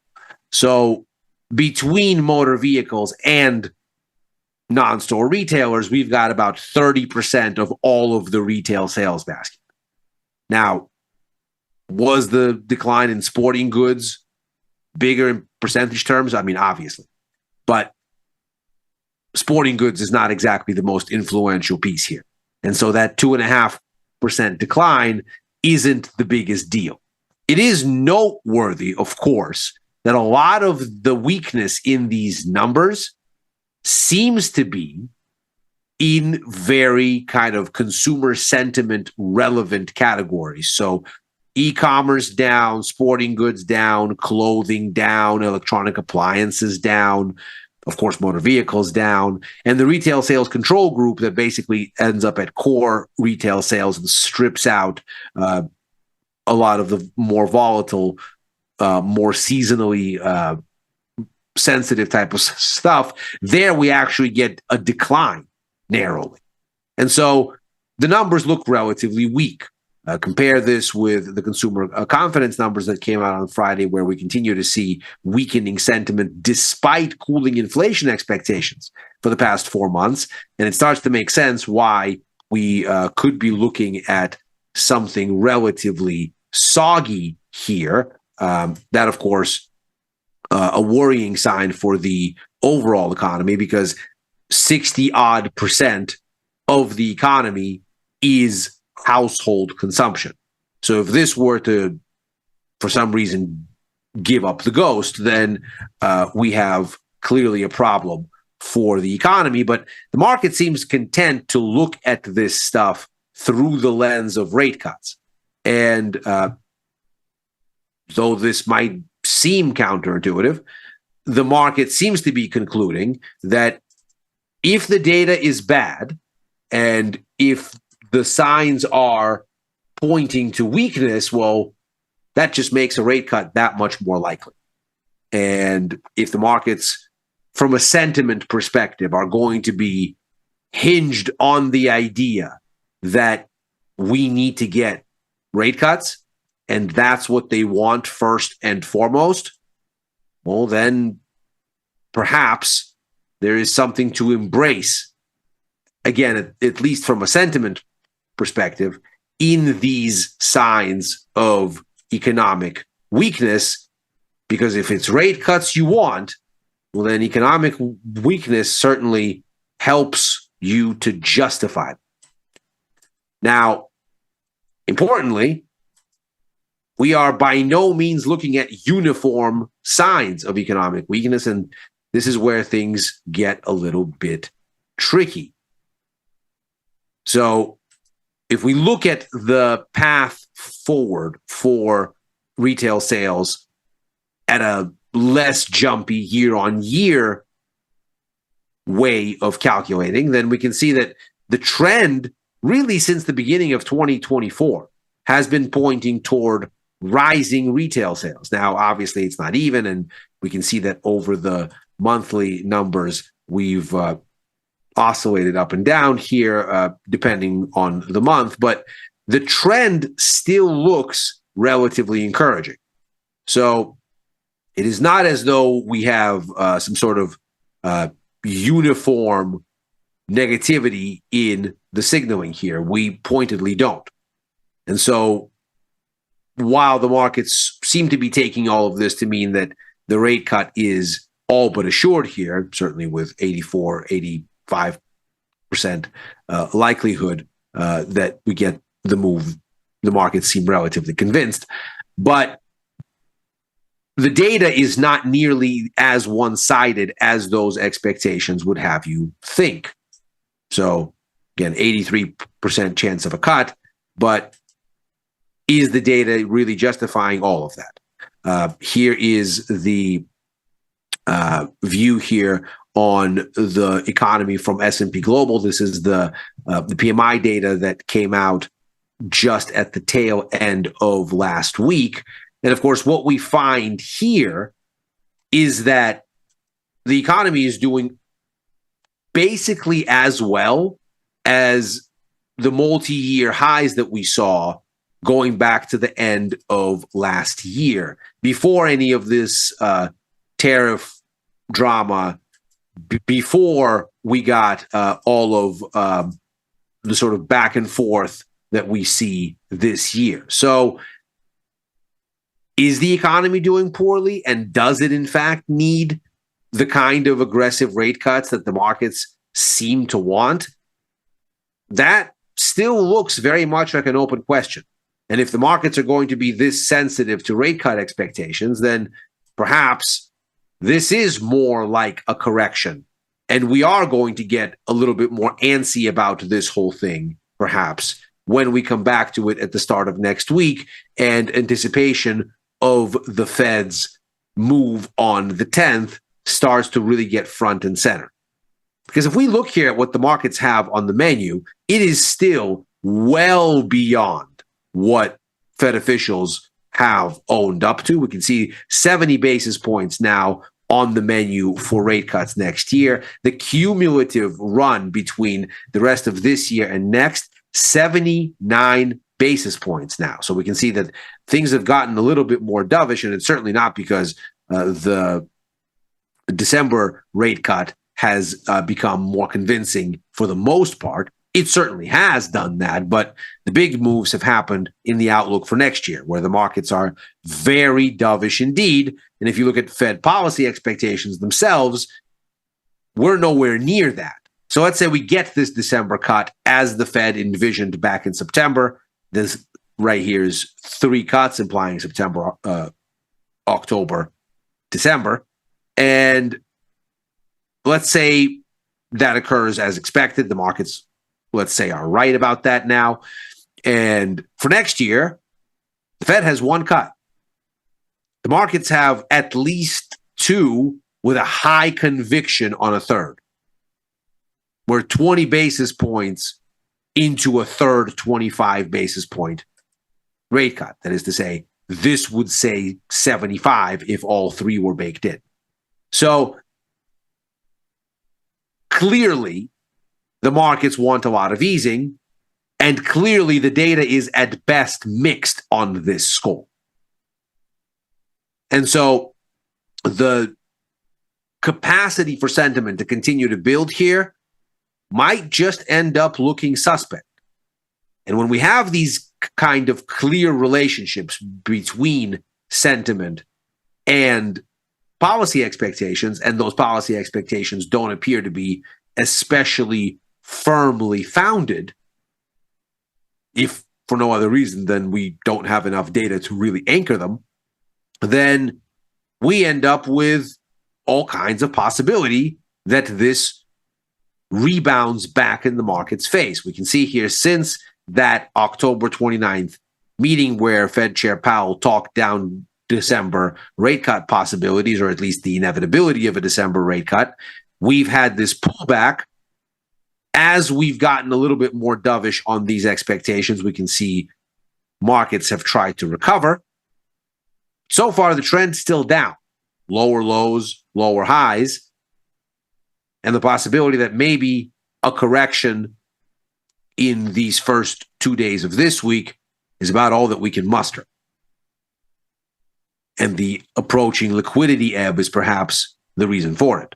The dollar here, a little bit lower as things get a little bit more dovish, but again, impressively, in an up move that's been running since mid-September, when the Fed started to actually cut, suggesting that all of the easing that the markets were already baking in had already taken its toll on the dollar in the first 6 months of the year, and there was no more toll to take. So we ended up with a situation where things were starting to go the other way. And so far, while the dollar is not doing great today, the trend continues in spite of ongoing easing, and that perhaps speaks to the dollar's resilience going forward. With that in mind, positioning-wise here, I am looking still at holding long a little bit of gold. That's working today. Still holding short the major currencies, in this case, the Aussie, the pound, the euro against the dollar. I flipped over my yen position on the spot side, which we don't have on the screen here. So I'm now a little bit long the yen against these positions here, but only a little. I'm still very much net long US dollar here. Still short risk, especially in Bitcoin, where it continues to work. It's down to another 2% here, this IBIT ETF. Not loving my exposure being in these put verticals in the Russell, but so far it's not crossed any lines in the sand for me, so I'm still holding that. Same thing for the S&P, still holding those put verticals. The long end of the curve has started to work a little bit, so I'm still sitting in call verticals in TLT to capture that. Same thing with crude oil, still sitting in some put verticals there because we seem to be accelerating lower off another 1.65% today. And silver is kind of idling, but as with gold, it seems like an attempt at bottoming has gotten underway, and we're maybe starting to build a little bit of upside momentum. So I still have those call verticals as well going into the holiday. We'll check back in on this next week because this will be the last macro money for this abridged week, but we're back to Monday through Thursday next week as normal. And of course, we're going to have a full conversation about all of these things shaping up for that Fed meeting on December the 10th. If you're watching this on YouTube, like and subscribe. I am also commenting at Ilya Spivak on former Twitter and on Blue Sky, and writing for the news and insights portion of tastylive.com. Happy trading. Happy Thanksgiving if you're celebrating. Certainly keep an eye out because markets outside of the U.S. are open and cross currents can occur in this thin liquidity. The macro money, we'll see everyone next Monday. Happy trading.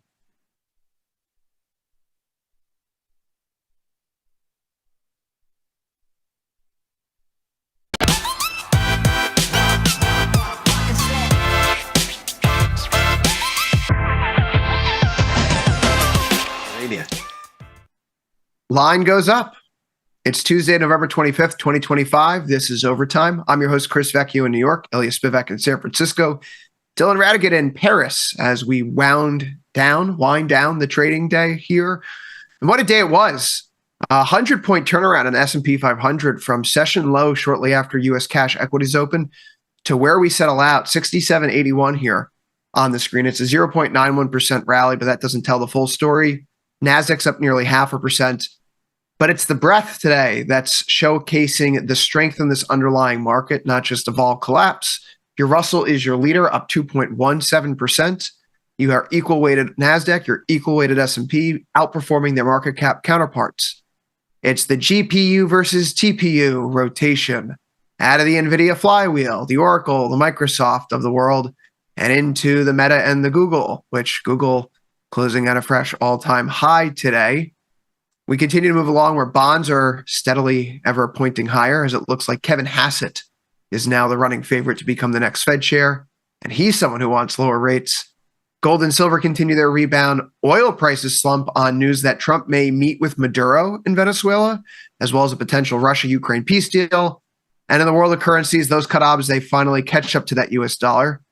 Dylan, I'm finding this GPU versus TPU debate in the world of Google versus NVIDIA to be quite funny, because we're arguing about, oh my gosh, we're still spending trillions of dollars on this stuff. Maybe we've been buying the wrong company, when the trillions of dollars are still going to be bought in the hardware over the years. Today, the market shrugs off everything and we close higher. Are we in the green again? Are we have a clear to try this market for new highs, or is this just pre-holiday window dressing? Yeah, I think all the same thing, everything can be true at the same time. I do think that it sort of speaks to the value of looking at the supernova names and just sort of looking for the weaker of the herd on a regular basis, because the rotation has such high velocity. And if you just look at Google's position now and then look at Meta's position, I just think that there's something to be said for consistently looking inside the supernova names or the Mag 7 and buying the weak hand, which is not Google right now. But it could be Meta, could be Microsoft. Meta's had a not insignificant rally here. I think the point is it goes all over the place, and if it switches to the Google team from the NVIDIA team for the moment, it's all the trillions are flying, and they're all basically going to get a bunch of it. It's just a matter of what you're paying for the equity today relative to the perception of their particular interest in it. So Google's got the hot hand at the moment, so it seems. Oh, yeah. Consumer confidence collapsed this morning right around the time that stocks started bottoming. Rate cut odds are ticking north of 80% again. Is this a market that's just squarely focused on the Fed and says, yeah, we got good AI stories, bad AI stories, the cheap money's about to flow, who cares?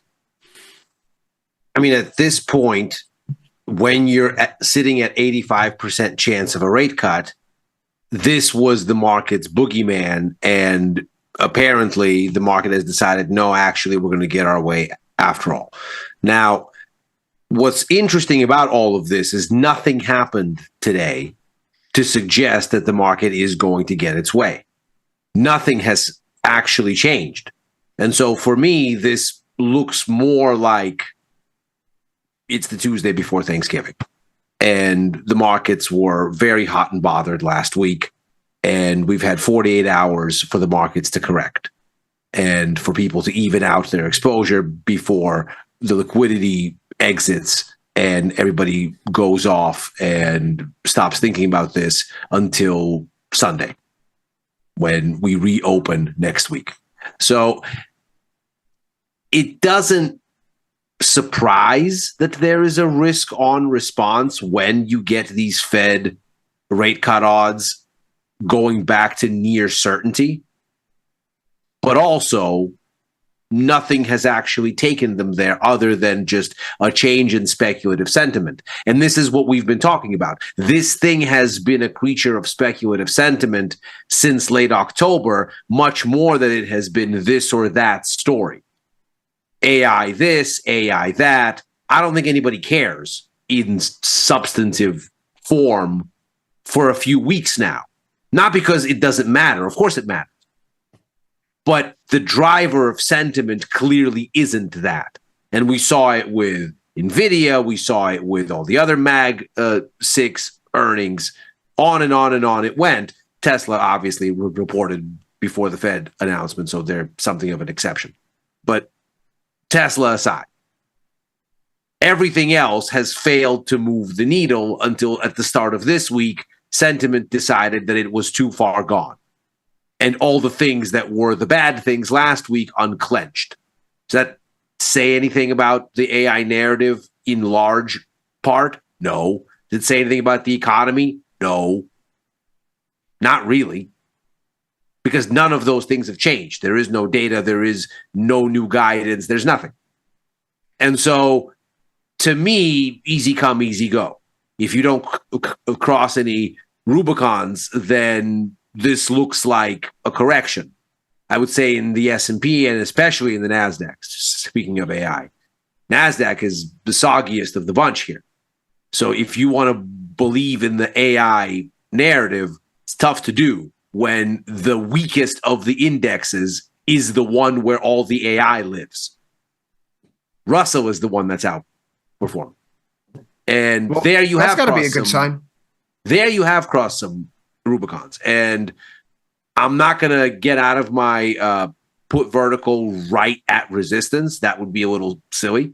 But the fact that we crossed this series of lower lows and lower highs, that definitely gives me some pause. This is by far my smallest position, so I'm not terribly concerned about letting it ride over the holiday, but I don't like it, needless to say. That this is putting me a little bit upside down here. Everything else didn't really cross any lines, and most potently, the NASDAQ is the weakest of them all. So how happy can you really be about AI, whatever? Yeah. The Russell is a pain in my ass right now too because of the put spread that I'm in there. But it's not losing more money than the ES position's making, so it's fine. I find the NASDAQ having potentially turned somewhat of a corner today. Obviously, we didn't clear the Thursday high yet. We got to get through 25,000. We'll call it 350. Well, see that accomplished. The underside of the former range is still holding too. It is, but I can't help but notice that for the first time now in several sessions, we have an alignment where we're not only closing back above our 1 month moving average, we can see here that the rate of change in each of the 1 week, 1 month, and 50-day has turned positive with today's close. Mm-hmm. And that wasn't the case yesterday. So, speaking of turning a corner or bears having the momentum is not with the bears anymore, right? Stochastics are out of their oversold territory. We're now trending higher. We have the break of the 1 month. The table's been reset. It's been neutralized here. And that I think is the essence of what we're seeing. It could be that this is the bearish momentum has been neutralized. Now we're going to get the next bearish leg. Or it could be the bearish momentum has been neutralized and now we're going to get a turn. Could be either or. Unclear which one yet. Well, if the bulls have it, a break of the downtrend here in the NASDAQ would go a long way for convincing some doubters, perhaps. But the S&P 500 needs to make a little bit more run here, too. Yeah, I'm just a little peeved at myself because I was curious to see what the rationale was back in April when we did our pieces on what names we should be dip buying here. This is, I was not nearly as overweight Google or Alphabet as I should be. Because in particular, the one thing quoted in the article on the tastylive website was the company's AI initiatives, including the development of the Gemini language model. That's what's screwing up the market for NVIDIA and AMD and Microsoft right now. And the writing was on the wall several months ago that this was a possibility. But Google's really crushed it in a manner I don't think even the more bullish of those out there were anticipating here. So S&P is through its 1 month today as well. You have that positive drift now in the rate of change for each of the moving averages. We haven't quite cleared last Thursday's high of 67.91, only 10 points off, but that plus a little bit more in the NASDAQ. Your lower lows has effectively ended. Your breakout on the Russell's transpiring. Your breadth is improving. And after all, we got to get ready for the Santa Claus rally, guys. We're getting to the holidays here. And as of today, for the S&P 500, more than 50% of stocks are above each of their 20-day and 50-day moving averages. So I kind of just get this like spidey sense tingling now after the last few sessions that people, because they've hated this rally, there's a big wall of worry to climb. There is room for chase again, for nonsensical buying the last 5 weeks of the year, which Dylan, I think Ilya would say it's been nonsensical buying all year long. The best kind. Not nonsensical all year long. I would say the bounce from April's lows through perhaps the beginning of July, that wasn't nonsensical. That was the markets responding to the president having blinked and the birth of Taco. And I think the markets liked the birth of Taco. What did you just say? That's a banned phrase. That's a banned phrase in this channel. We're not in the business of goading him while we're long the S&P, Ilya. Who is long? Some of us are short. Okay. All right. So when you look at this and you go, okay, the moment this thing erased the decline, right? Because from mid-February down to early April, it was all about these tariffs are the end of the world. They're going to crash the economy. And the White House wasn't telling us anything that would suggest otherwise. In fact, Liberation Day was a kind of crescendo where it looked like, you know what, the White House is absolutely convinced that unless it cuts off its own nose, it will not be satisfied and its face will not look right.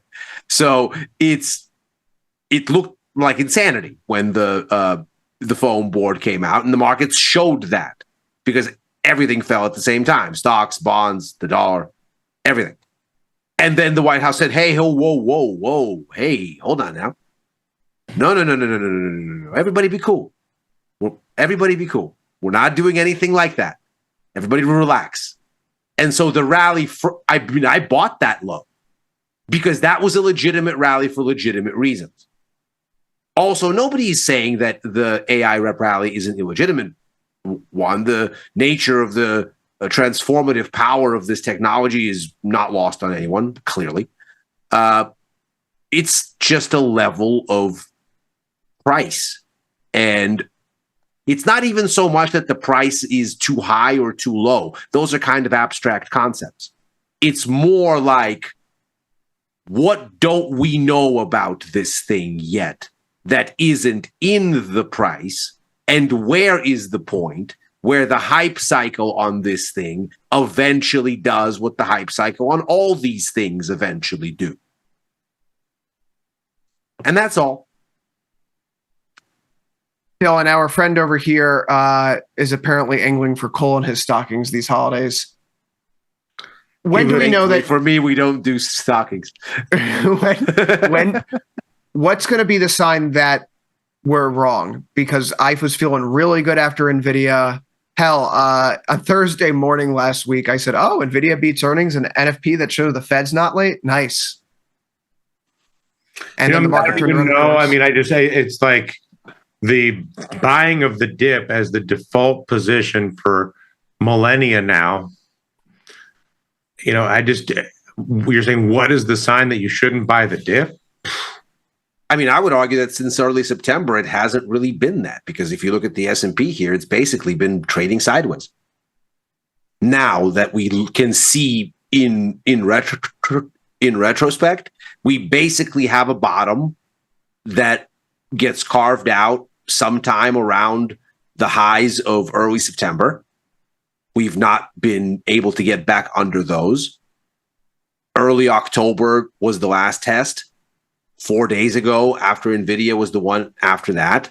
But has this market gone anywhere? I mean, it's basically been idling for what?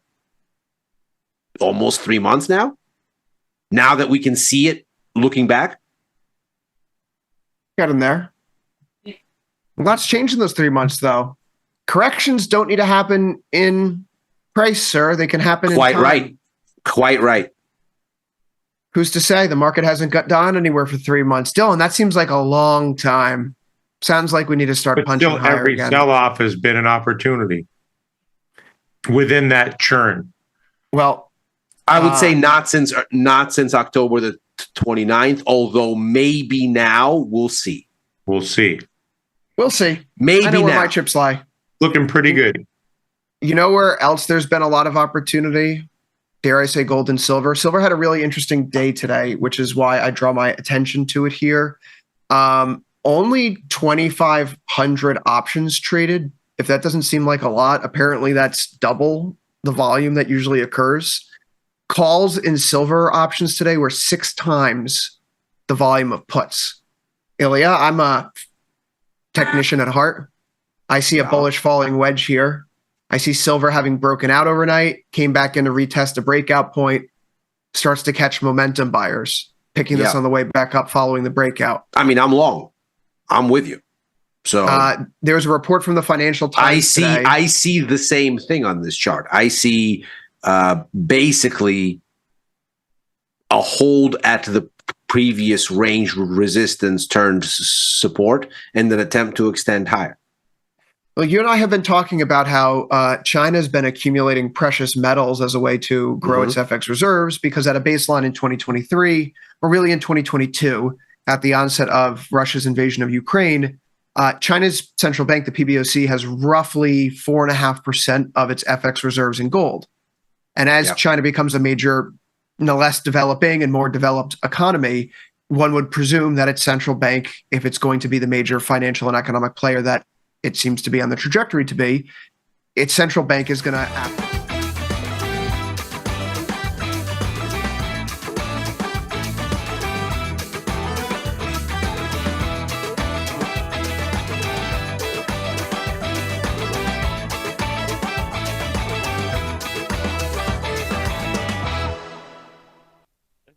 Good morning, welcome to Budget Day. It's the 26th of November and I have Minnie Cooper in the seat beside me. Thank you very much for having me, Rich. How are you? Mate, congratulations. On what? It's going to be something mean, let me guess. No, not at all. Your minimum wage is going up. Oh. Mate, you are on, that's you out spending this weekend. Because I spend a lot of my money on vitamin C tablets, but it's quite upsetting for me because I don't want to say who it is, but one of the hosts of Trade Live with IG keeps on coming over to my desk. So what's coming up on today's show, everybody? Let's have a look. We've got 2 shows today. First time ever. So we got overnight action with me and the Min Dog up until 8:15. And then we have got Fast Market with myself and Angeline. That's right. And then Big Piersy's in. That's right, 8:30, Piers Buckworth will be here to go through yesterday. What a shit show. Wow. The differentiation yesterday between stocks, in fact, the last 48 hours has been mind-blowing. If you're running a long-short portfolio, it's been a minefield. And then at 9:15, Commodity Corner. That's a new guest, isn't it? That is Bernard Aylward. Bernard. Sorry. Angeline, sorry? The Codal CEO. There we go. Right, brilliant. So Bernard's coming in at 9:15. So we got lots to go on. And then this afternoon, we are going live with a budget special. So as I say, the first time, you're going to get the first reaction, even though most of it's in the Times this morning, you're going to get the first reaction to all the changes. What time are you going live on from that? Because I believe they're talking in the House of Commons at 12:30. Is it slightly before or? So it starts at 12:30, does it? Yeah. Well, she normally speaks for a good 45 minutes. Yeah. So we might need to hold off for a little bit. Potentially 1:15. Yeah. As soon as she finishes. How about that? There we go. It sounds good to me. As soon as Rachel finishes, then we'll be going live. That's and yep, we'll have Angeline in Westminster doing a live. Imagine. That would be fun, wouldn't it? Yes, it's myself, Axel, and Chris Beecham. How's Axel going to do technical analysis on the budget?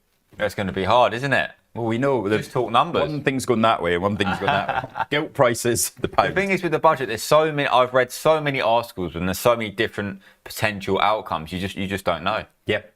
Well, the Times pretty much tells you what is going to happen this morning. So let's go into that with. Oh, we're going to have a look. Yeah, there you go. So that's a nice picture of all the problems that she has. But if we go into overnight action, we'll go through and tell you exactly what's coming up in today's budget.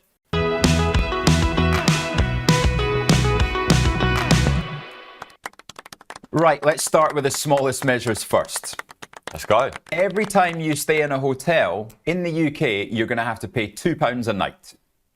What the F? What is that tax called? Like a tourist? Tourist tax. Tourist tax. Even if you are a tourist in your own country, you got to pay £2 a tax. So it's £2 a night. It's not done on percentage, so it doesn't matter the cost of the hotel. I don't feel that's right, because if you're very wealthy, you go into the Ritz, you're paying £1,000 for a room. You're paying £2, but if you go to a cheaper hotel, which says £40 a night, then you've got to pay an extra £2 still. So it's still a flat fee. That's right. The same. So you could argue it's a small negative for our good friends of Whitbread. They of course have the Premier Inns. Right. Okay. Which are cheaper. Exactly. Yeah. Premier Inns, hotels in Scotland, anything like that. Actually, I don't know if it applies to Scotland. Oh, I believe it would. You would assume it would do, right? Well, I don't know. We've got the SNP. SNP might say, not in our back garden, pal. Our hotels are free. So that's an interesting one. And if you're a fatty and you like your milkshakes, like some people in this building, you're going to get taxed. Is that just milkshakes or milk? Milkshakes. Just milkshakes? Yeah. Well, there's a cheat code around that. You get milk, and then did you ever have, as a kid, have Nesquik, the Nesquik like grains as such? I think the powder, that's it. Like, so you get strawberry, chocolate, banana, just mix that in. You still have them, don't you? No. When I was a kid. Right. But that is still like a cheat code. Couple of years ago. Pre-prepared milkshakes. Okay. So you walk into somewhere like, WH Smith, and you get that Yuzu. horrific, cold latte frappuccino in a carton. Oh, okay. Yeah. Okay. So nothing from the mighty Pret. But yes, a fat tax on milkshake, because they are sugary. I actually don't have a problem with that. If you're going to get diabetes and you're going to go to the NHS, type 2, not type 1, because you drink too much sugar, then, I don't think that's... I guess, yeah. Right, freezing fuel duty. This is the bizarre one that she's giving away that I actually don't... I think it's a waste of £3 billion. Is that... Okay, it's a lot of money. There's $3 billion that could be spent elsewhere. Yeah. Put a penny on fuel, who cares? Yeah. Although, to be fair, I've read the black hole is up to £40 billion. I've seen numbers of £20 billion put in about, but I've seen between that range. No, that's what publication was trying to put that in? I'll get it up for you now. I'll find it. Because so I think it's fairly well agreed that it's a $20 billion gap. But she has to end up really... Neville Hill telling us yesterday with 15 billion of headroom. God, may as well talk to the brick wall. So yeah, 15 billion of headroom is what she needs to finish up with. So this is on IG's website, wrote by financial writer Charles Archer. So what began as predictions of a 20 billion to 30 billion pound shortfall? What date is that? Well, it's been very, very recent. Go on, find it.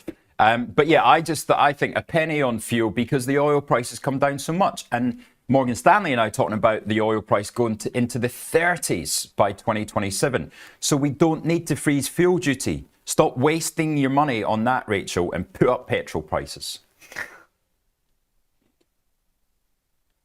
I'm still trying to find the date on this article. Can I read what it says, though? Is that okay, Rick? Yes, you go for it. So what begins as a prediction of a 20 to 30 billion pound shortfall has now ballooned to perhaps as much as 40 billion pound when accounting for the OBR's productivity downgrade and Reeves' desire to increase her fiscal buffer. That's why I said 50 billion. No, sorry. With the buffer, you're absolutely right. I take it all back, Mini Cooper. If you include the I didn't mention that at the start. The buffer that she has to do. Yeah. That's absolutely right. Right, a mansion tax, that's right. Oh, Monkey Man, they're coming for you with your 10 million mansion. Is that 1.5 million pound? Is it a million? Is it 2 million? 2 million. 2 million. So if your house is worth over 2 million, but the problem is that everything has to be reclassified. right? Because the original council tax was set back in the 1970s. Okay. So that's a really tricky one, and it's going to take a lot of work. Yeah. Because what if your house is worth 1.95? Yeah, I mean, you sort of want to, if your house was like slightly above £2 million, you sort of want to devalue it to avoid paying the tax, right? Well, Neville Hill said yesterday you just put a picture of Keir Starmer on the front of it, and that's it. You're under 2 million again. We said raising minimum wage. That's great news for you. Of course, the newspapers are still moaning about it. Removing the 2-child benefit cap. Come on. I saw about that. So on that, it's a disgrace. Am I right in saying there's no limit? So you could have 6 children, and then you still get. Well, I don't know. Yeah, that's to come. But it doesn't matter. If you think you can have a 3rd child, you've got to be able to afford it. That is very true, because children are very expensive.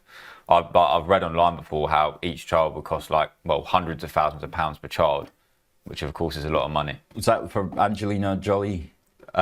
Sorry? Right, and then of course the stealth taxes, they're coming. Those are the easy ones. You don't even notice, right? So the your income tax bands don't go up with inflation. Exactly. Who cares? You don't notice it. Yeah. All the economists in the room losing their heads. Yeah. But yeah, that's the obvious ones. So that's it. So where is she going to prioritize growth? What about the cash ISAs? The cash ISAs. Cash ISAs getting cut to 12. I would, exactly. I was reading the cash ISAs. Now, I was just going to say, here at IG, we have a stocks and shares ISA where we offer the current UK base rate, which is 4%. You don't have to play the drums, don't worry. I'm using hand movements to help get my points across. Okay, there we go. So I was saying 4% is the current UK Bank of England base rate. Okay, we offer that if clients have an open position or they've traded in that month. Okay, so you can still actually earn cash. You can earn up to £100,000. Well, £100,000 in cash, and you can earn interest on that. See, and this is the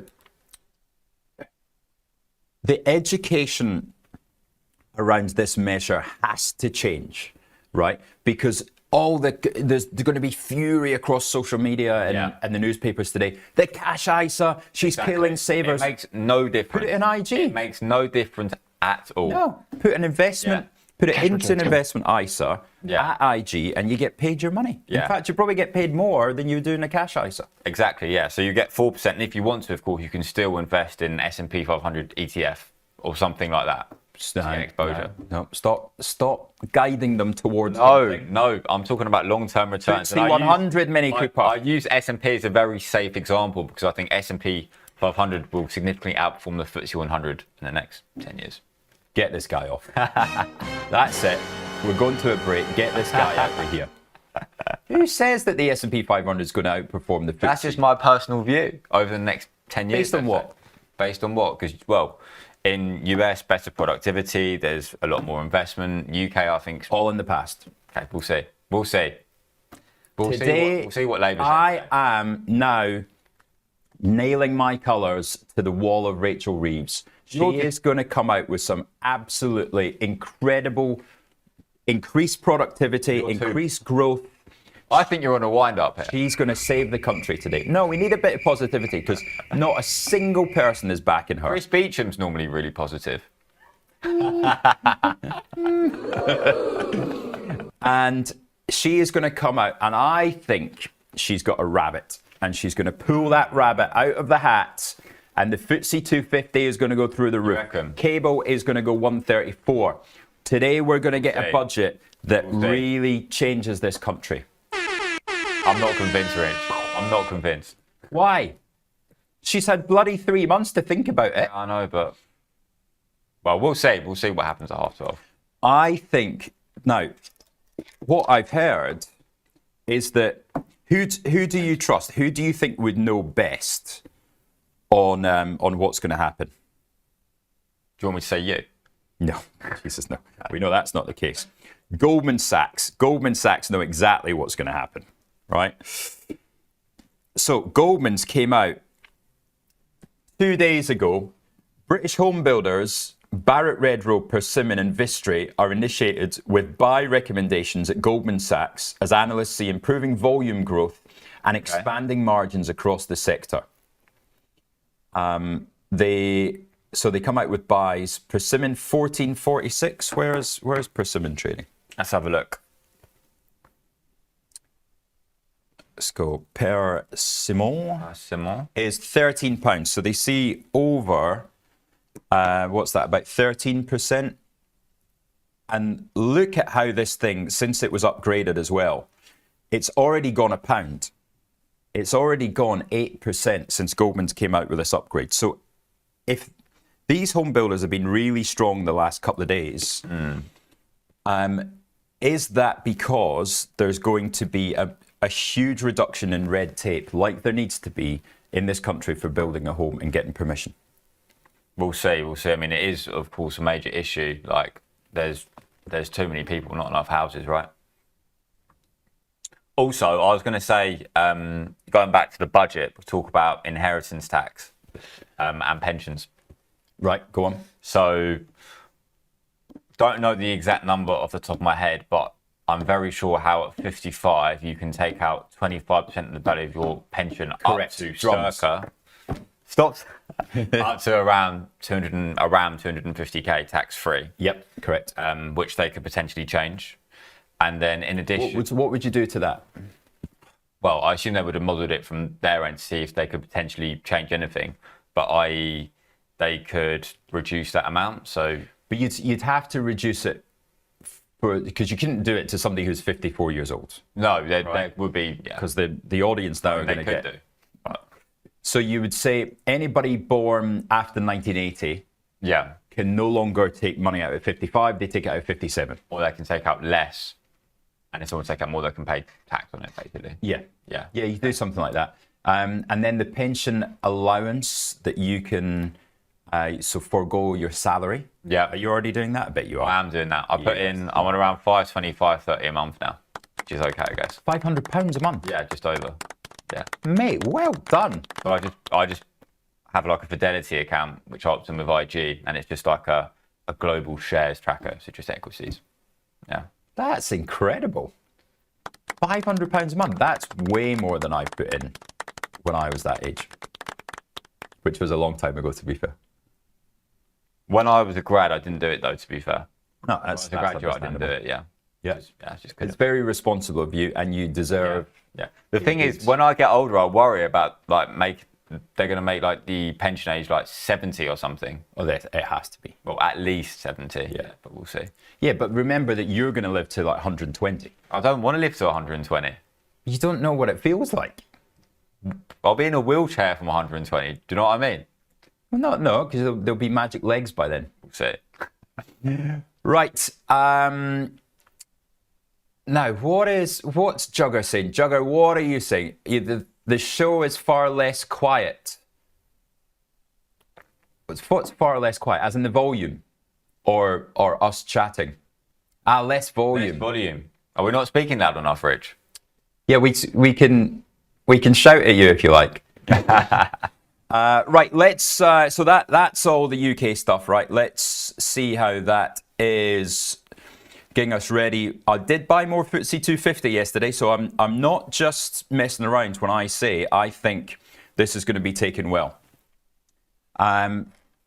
We do have skin in the game. US 500s, we are seeing the Santa rally has begun, Mini Cooper. So S&P, we are up 0.43%. NASDAQ, we're up slightly more at 0.59%.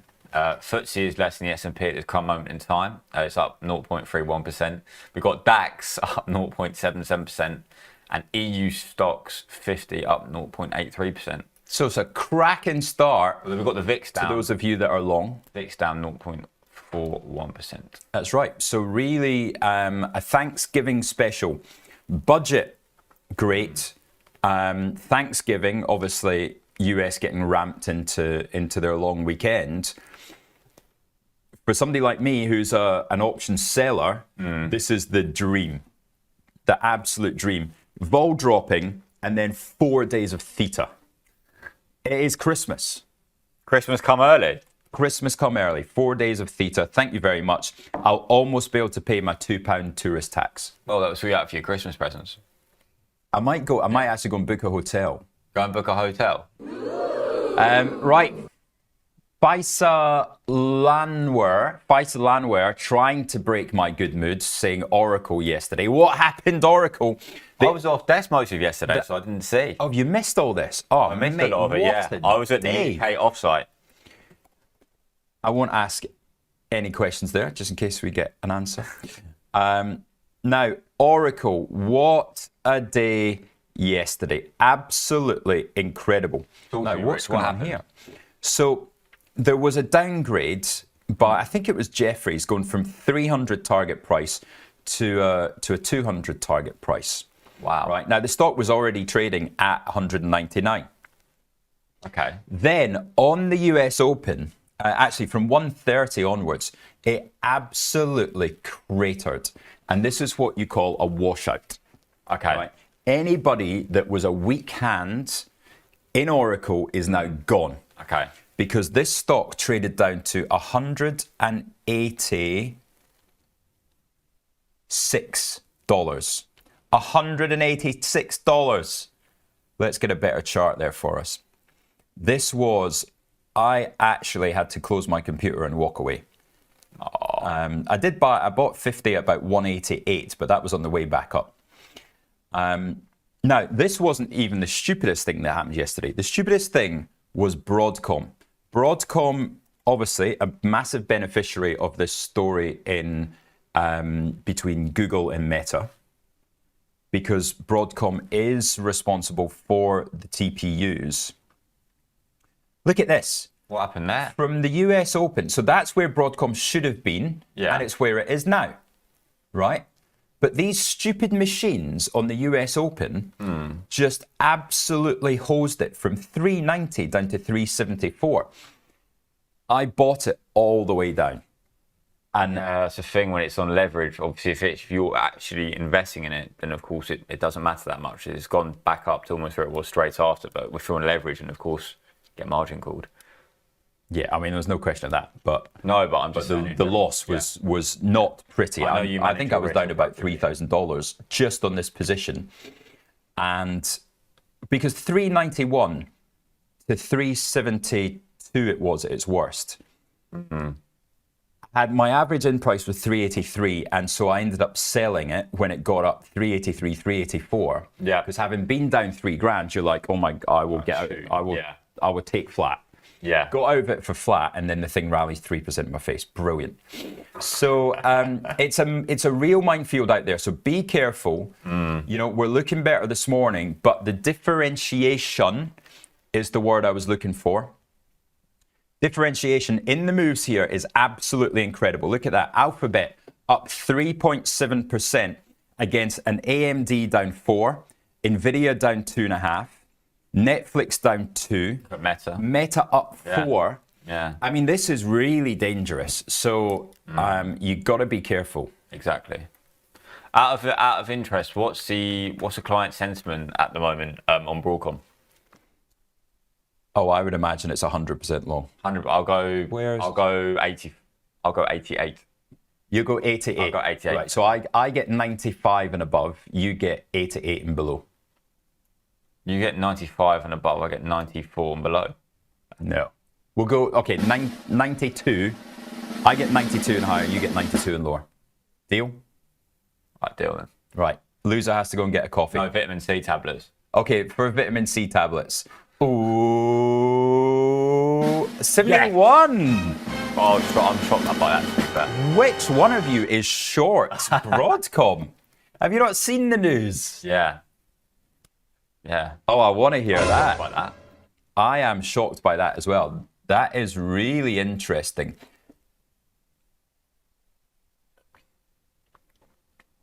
God, right, I'm gonna. What kind do you want? Tell me. This color, raspberry. Raspberry, right. So with all that happening, we have got the London Stock Exchange open in about 7 minutes' time. We're going to go through any news from this morning, any upgrades, downgrades, when we get back from the break in approximately 2.5 minutes. Let's do it. We'll see you then. Do you like the sound of tax-free trading? Well, that's exactly what spread betting enables you to do. This tax-free way of trading lets you speculate on the price of over 17,000 financial instruments like shares, indices, forex, and commodities without actually owning them. With spread betting, you can benefit from both rising and falling prices, letting you find the perfect opportunity. So if you think the market's going up, you buy. If you think it's going down, then you can sell short. Not only is spread betting exempt from capital gains tax, but it's also commission-free. All you pay is the spread.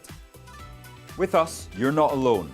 You're part of a wide community of traders that you can learn from. We've got the experts, the tools, and extensive educational resources to help you on your journey. If you're not quite ready to trade with real money, you can always give it a go on a demo account. Open an account today, join the conversation, and be inspired to make moves.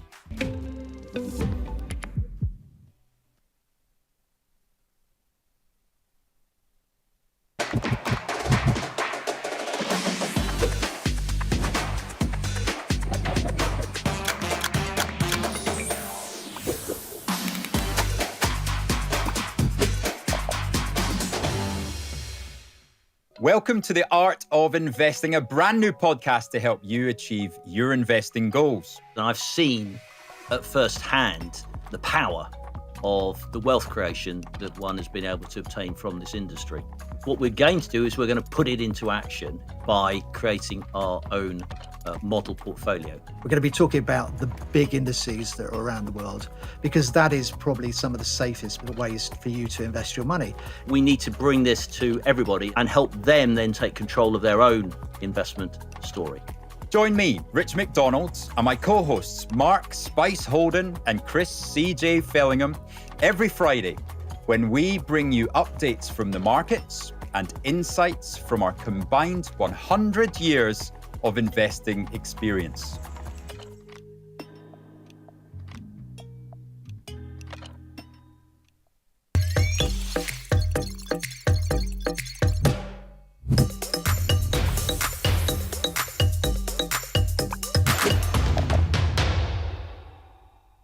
Hello, I'm Axel Rudolph, Senior Technical Analyst at IG and Fellow of the Society of Technical Analysts with over 30 years experience in trading the financial markets. Every Monday, I break down a carefully selected trade setup live in my Trade of the Week.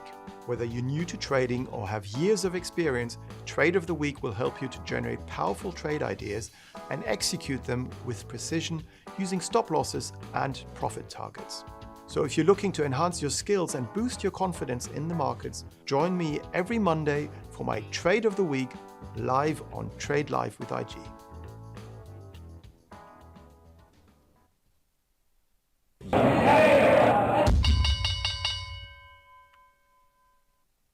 Friar Tuck saying he's in Sydney and he doubts more than 200 people in the whole country, even though it's a UK budget. It's just not a thing on a global scale, is it? Well, just wait until the gilt market shits out, then you'll soon see it when people know about it. But Friar Tuck, this Friday, I am booking my flights to Sydney. So if you know of a nice cheap rental on the beach in Bondi. What about restaurant recommendations as well? What's that? Restaurant recommendations. Restaurant recommendations, yeah. In Sydney. Get some panda. Panda? I'm talking about Australia. I have an official apology to make to you. After you? I'm sorry. When the whole story about BHP and Anglos came out of the weekend. Okay. And the story, of course, was BHP went up to Anglos and said, hey, still fancy this merger? And Anglos went, no interest. BHP, oh, well, I wasn't asking anyway. I likened that to your love life. What do you know about my love life? Well, just, you know, when you're out and about and you go and ask a girl, do you want a drink? And she goes, no. Then you go, well, I wasn't going to buy you one anyway. You think I'd say that? I'm too nice. Right, Mini Cooper, what are we looking at as the market's about to open in 90 seconds? I am on the LSE top traded news page, which is usually where I send out news in the morning. So I filtered by most read, of course, which is what I usually do. Well done. We've got Pets at Home Group, so we've got FY26 interim results. Yes. We have got Mobico Group Q3 trading update. We've got Intertech Group, uses with respect to an acquisition. Getting a bit desperate now. Well, that's number 4 on the list. Right. Auction Technology Group full year results. Right. Confirmed rebalance changes in the FTSE will be announced after the market close on 3rd of December in British Land, out WPP. Oh. And then AstraZeneca announces FDA approval of Imfinzi. Okay. We've had big US moves last night, didn't we? Up 17% Urban Outfitters. Okay, I didn't look at that one. Down 17%. I looked at Dell and Hewlett Packard. Hewlett Packard down 17%. We'll talk about Dell. Well, you and Ange talk about Dell. How about that? Grab your bell. And then we had Alibaba yesterday at 10:30 where it was up 4.5%, 10:30 in the morning UK time. Ring that, baby.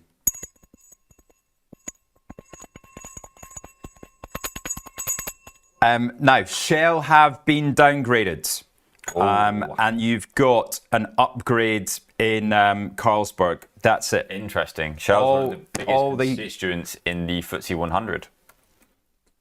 So for this big budget day, is it going to be quiet in the FTSE or have the leaks got everybody going? Damn it. I wanted to buy that defense ETF yesterday and I haven't. Hindsight. Right. Rios and BHP strong this morning, up 1.8 for BHP, up 1 for Rio Tinto. The commodities must be strong, Mini Cooper. We've got Rolls-Royce up 0.86%. We've got Scottish Mortgage Investment Trust up 1.14%. IAG up 0.46%. We've got JD Sports up 0.43%. And we've got AstraZeneca, who are up 0.2%. And the losers. Got EasyJet there. Bad day yesterday. Down 1.08%. Diageo down 95 basis points. M&S down 0.73%. We've got Whitbread down at 0.49%. Yeah, that's interesting because that's the real UK EasyJet, Centrica, Marks, Whitbread, Kingfisher. You know, those are real UK centric. So bit of concern there. Bit fair. There you go. BP. I saw BP up. Going mad. Maybe BHP. Maybe I'm going crazy. Have we got Shell on that downgrade? Where is Shell? Shell PLC down 0.12%. Okay, so flat. And Weatherspoon's flat as well. I still want to buy Weatherspoons at some point before the World Cup. You're not convinced, are you? I'm not convinced. Puma had a strong day yesterday. There's ASML. What else have we seen in Europe, Mini? So we've got L'Oreal up 1.44%. We have got Kering up 1.11%. We've got Deutsche Bank up 1.04%. And we've got luxury fashion brands, Hermes and LVMH, which are up just under 1%. We've also got Ryanair there, who are up 0.86%. Interesting. So they're winning and EasyJet's losing. Exactly, yeah. Terence just giving us some value add in the ear. Some intel, yeah. What's he saying? Something useful, I hope. Nestle down 1%, InBev down 1%, and then we've got an array of European stocks down 0.5%. So it's relatively quiet considering such big moves in the US. But the recovery's on, the Santa rally's on, the Thanksgiving rally is here and is in full force. Shall we have a look at commodities, seeing as these miners are strong? There we go. Here we go. So we've got Brent crude down 0.16%. We've got spot silver up just over 1%. Copper up 1%. Silver's had a big recovery. Can we have a look at the silver price chart, Rich? Yes, let's do that. Have a look.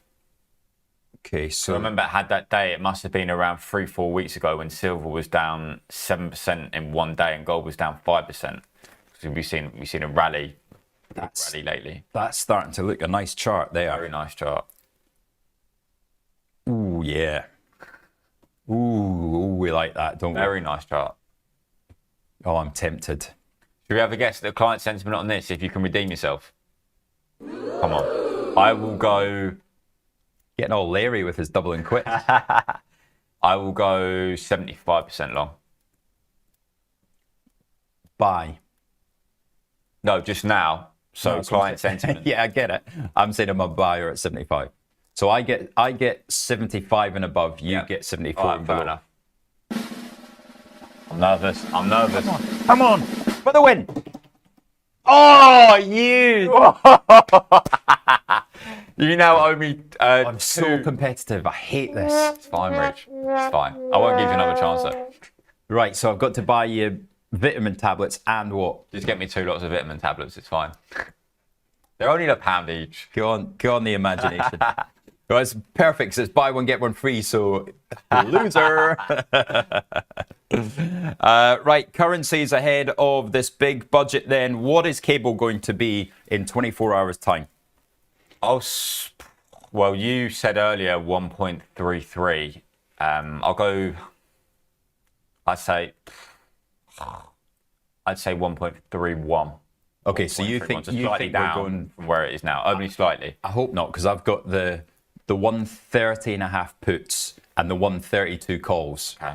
So I've got a wide but strangle on there. Cable is one to watch. Yeah, cable's one to watch, but also, not forgetting GBP against the euro, because of course it is. It's the dollar is volatile at the moment. But let's just have a look look at GBP euro. Wow. That is disappointing. So, God, the tourists from Europe, they don't care, do they? Okay, at all. £2 a night for a hotel when you're getting that kind of value. That is really disappointing. I did not realise. £2 a night, I think, has put me in a bad mood. Even though I don't often stay in hotels, it's just... Me too. It's well, I think we should be so non-British. Yeah, we should be promoting more people coming to the country, spending money. Yeah. It's good for the country. It's good for the economy. All right, but would you pay more in petrol to let tourists stay in a night for free? I personally would, yes, due to the fact that I don't have a car anymore. So you wouldn't. And it promotes electric cars, which is good for the environment, and I care about. Well, no, she's slamming electric cars as well. Oh, okay. So you're now going to have to pay per mile for an electric car. Oh, yeah. Yeah. No. Well, nothing you can do then. R6 Senna, no, exactly. Is there a reason that gold is not on the major commodity watch list or WTI? It's because Luke Moore is not doing his job. Luke Moore promised us this 4 weeks ago to get, and we'll show you what we're talking about, right? This is an absolute disgrace that gold or WTI have been taken off the major commodities list, and Luke Moore is responsible for putting them back on. So come on, Luke, or we'll have to get the better Luke to do it. The better Luke. I'm liking it now, Rick. Right, markets then. FTSE. Yeah, that's what it was looking like. Well, it would have been 5 minutes ago. Not really much change. FTSE, DAX. We've got Wall Street, S&P, Nasdaq, all up. Just drop your pen. Playing drums with it. So the FTSE's a little bit of a double win today. It's not often you get an asymmetrical risk, right? And the reason I say this is because if Reeves pulls it out of the bag, right, then we're going to be past the concern. We're not going to worry about gilts falling out of bed, right? The FTSE goes higher on that. Okay.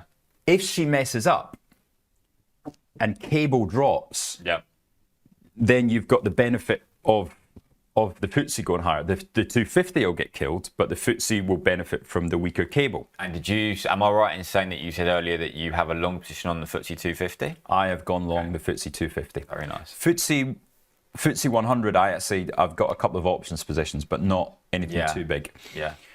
So that I'm concerned at those because they might well be wrong. Right, it is almost time for Guess the Chart. Rico Seagal, yes, the 2 videos on my book, he's talking about my TikTok, Rich Macro Trades. I have done the other video it's 7.5 minutes long.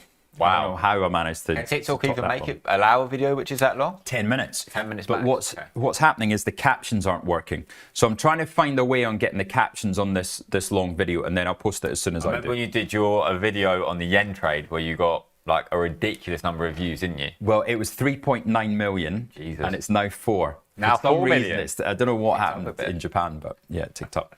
So yeah, 4 million views, and the video is bonkers. It's very good. Paid about Very £300 for that. £300. How did you spend the £300? No, you get paid. Oh, you're saying you got paid £300? TikTok pay you. Yes, but you got paid £300? Did you say for it? It's good. Yep. It's good money. Good. That's 150 nights in a hotel. Well, it depends where. Right, it is Minnie Cooper and Angeline coming up next. So let's hear what value adds these two have with after the break with Guess the Chart. What country is it in? It's the US. They've been getting really tricky. I think we might have to change up Guess the Chart soon. Do you think? Let's see what the people think. Last time, Let's get the poll on it. Last time I came on, it was Palo Alto Networks, I believe, and they were actually reporting that night. Yeah, but what was yesterday's? Yesterday's was like something. I've never even heard of it. Workday. Workday. You've never heard of Workday? You should be What is using it more. We use it here at IG. No, that's why I've never heard of it. Yeah, so let's do a poll. Do you think we need to revamp Guess the Chart into something else, something different? Okay. Because, you know, if I had been watching the show this long, Guess the Chart was really exciting to start with, but I don't know if it's as exciting now. What Might just be me. What else could we do? Well, we have to have a think. Yeah.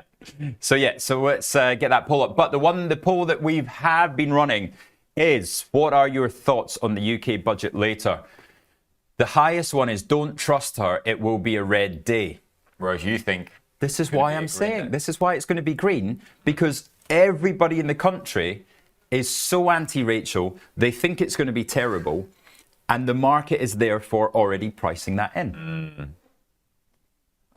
Feeling positive, 30% of you are feeling positive, and 22% say only time will tell. 65 votes. And we know Friar Tuck doesn't care, because he's sitting on the beach in summer. Oh. Good. Right. We'll see you after the break.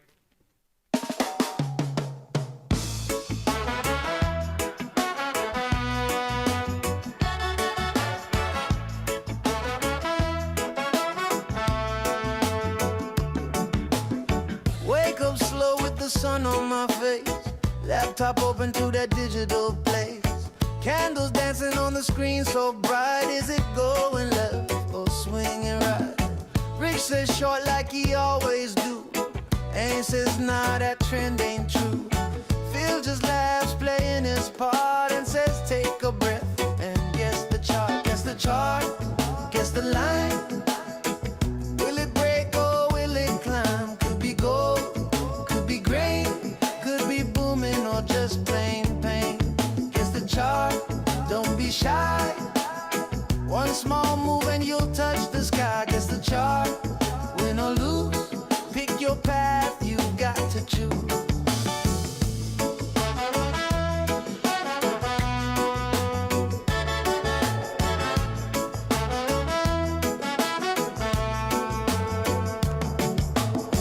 Now we rolling live with IG. Vibes are high like the S&P. Cam and Dom in the studio groove. John Nez and Terrence make the cameras move. Dr. Watson's got that eagle eye, watching every tick as the candles fly. It's not about the fear or doubt, it's just the thrill when the trend breaks out. Guess the chart, guess the line. Will it break or will it climb? Could be gas, could be steel, could be gains that don't feel real. Guess the chart, take your time. Is it new or a classic sign? Guess the chart, trust the flow. You never really know till the candles show.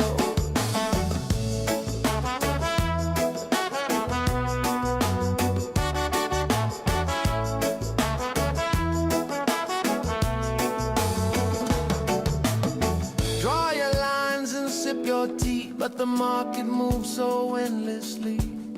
Could be slow like a lazy tide, then spike up fast like a carnival ride. RSI swinging MACD low, price action putting on a show.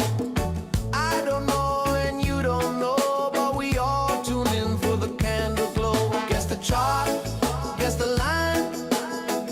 Is it yours or is it mine? Guess the chart, ride the vibe. It's more than stats, it's a state of mind. Guess the chart, let it play. Could be night or break of day. Guess the chart, hear the call. Sometimes the best moves, none at all.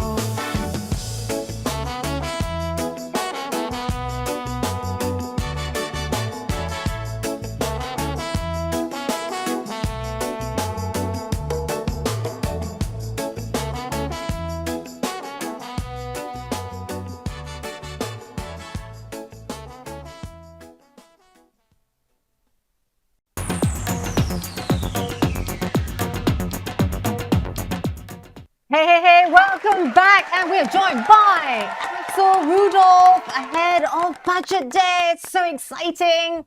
Is it? I'm very excited. I'm very excited. It was a damp squib the last year. We were watching this live from the trading floor, remember? Yep. So I think it's going to be more exciting this time.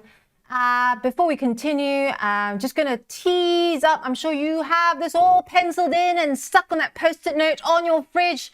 But Axel, Chris, and Richie Rich are going to do a live here later today, whilst I will be on the green opposite Westminster for IG. Not my first time on the green, but there'll be plenty of people that I know there as well. Friar Tucker, Donny, Jim, and also Boise. Boise, good morning to you. Let's do guess the chart first, because do we have a winner? Let's have a look. Salesforce. Pilatus again. Did you guess? Did you guess as you were coming in? It's got an IE. Pilatus. AI. Yeah. IE. Good start to the day. How much we had to drink Christmas season so far. Pilatus, well done you. Are you sure you're not using some form of AI, or research, as Chris Beecham puts it? Yes. Speaking of research, we've done a ton of research ahead of Budget Day. What is your expectation, first of all? Well, I found that yesterday already we got what looked to me like on purpose leaked news about the budget. So I don't think it'll be a big surprise. But we had a discussion this morning with Rich, didn't we, about Rachel perhaps pulling a rabbit out of the hat. So there might still be a surprise somewhere in there that wasn't leaked yesterday. But if what we saw yesterday is going to be the case, if that's the new budget, it's actually not that exciting, to be honest. No, it feels like 2024 again. It does. And why would you delay a budget to then not make big changes? I just don't understand. Well, it has been called fiscal fandango, and many market watchers saying, she's delayed it to try and fly the kite and test the waters, right, to see what the reaction is. I'm actually thinking she might surprise, and where I think she might surprise is on the gambling and betting side. Remember last year, everyone was waiting on this, right? Waiting on this, trader friends, but it didn't come to pass. So I am looking at companies like Entain, just putting that up there for you. So maybe Flutter as well. 888 companies like this that perhaps she might decide this time round. She is going to put these names in the crosshairs. Betfred 888 is the other one I am watching as well. We heard Mini Cooper here earlier on talking about the fact that he is going long FTSE to, what was it? FTSE 250? 250. So he's going for small caps. Let's talk about gilts. Of course, that is where the barometer of whether it was a well-received budget or not well-received budget. Let's start with that first. So if we look at the UK long gilts here, we can see that already yesterday we had the move up, probably because of the leaked news. Yeah, one of the many. Yeah. We'll have to see whether that continues or not, because I think the stock market, the FTSE, is not going to react that much, in my opinion, unless we have a big surprise there. But the gilt market might move more because obviously it will depend whether this budget will bring potentially inflation down, and therefore also whether the Bank of England can continue to cut rates and perhaps do so more aggressively, which would obviously have an impact on gilts. So I'm going to look at the gilt market, and we can see here, I mean, nothing really much happened. We were sort of stalling for the last few weeks, and we dipped a bit. Now we're going back up again. Really not that exciting. So I prefer actually, for trading purposes, to look at cable. And as you know, I mean, I went long, I think it was a couple of weeks now, on Trade of the Week, Brit pounds against the US dollar. We did go up from our entry level, this horizontal line here, at 130.70 or 90, can't really remember. 60, I think it was actually. We went up, didn't quite hit our target, went down again, but we held above the support, and now we've broken through a downtrend line. So that looks exciting to me. So I think if we can go above the highs we saw yesterday, so 132.13 or 14 on cable today, we could actually head back towards the 133 area. That's what I think might happen. It will very much depend on the budget and the impact on the budget on inflation, and therefore on the monetary policy by the Bank of England. Nice. And what's also interesting is, let's have a look at my chart, the FTSE as well, because, you know, the FTSE, very interesting chart here. We've got, support seen. I've tried to draw the area of support there and also area of resistance there. The FTSE has been on a tear recently. Hasn't it, this year? And what's really concerning is it's just since mid-November come off its march. I think Rich is a bit upset because he printed these caps that said 10,000. Have you seen those? Well, we got close enough, but that's typical. You know, round numbers in financial markets do attract investors.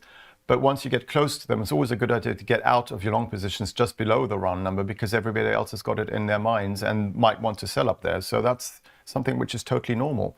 We got close enough, though, didn't we? We did. The question is, will we march back towards that level before the end of the year, or are we going to falter? I believe we're going to falter, and the reason being, even once the budget is out of the way, if you look at the S&P, yesterday, it actually closed above the big sell-off high we saw on Thursday. And you can see we're just powering ahead and going higher. We haven't seen that on the FTSE. If you go back to the FTSE chart, you will see it's a much, much weaker bounce, probably because of the budget. But you can see here, we haven't even retraced half of the down move we've seen in the last few weeks. So for that reason, unless the S&P and the Dow make new record highs, I don't think the FTSE will.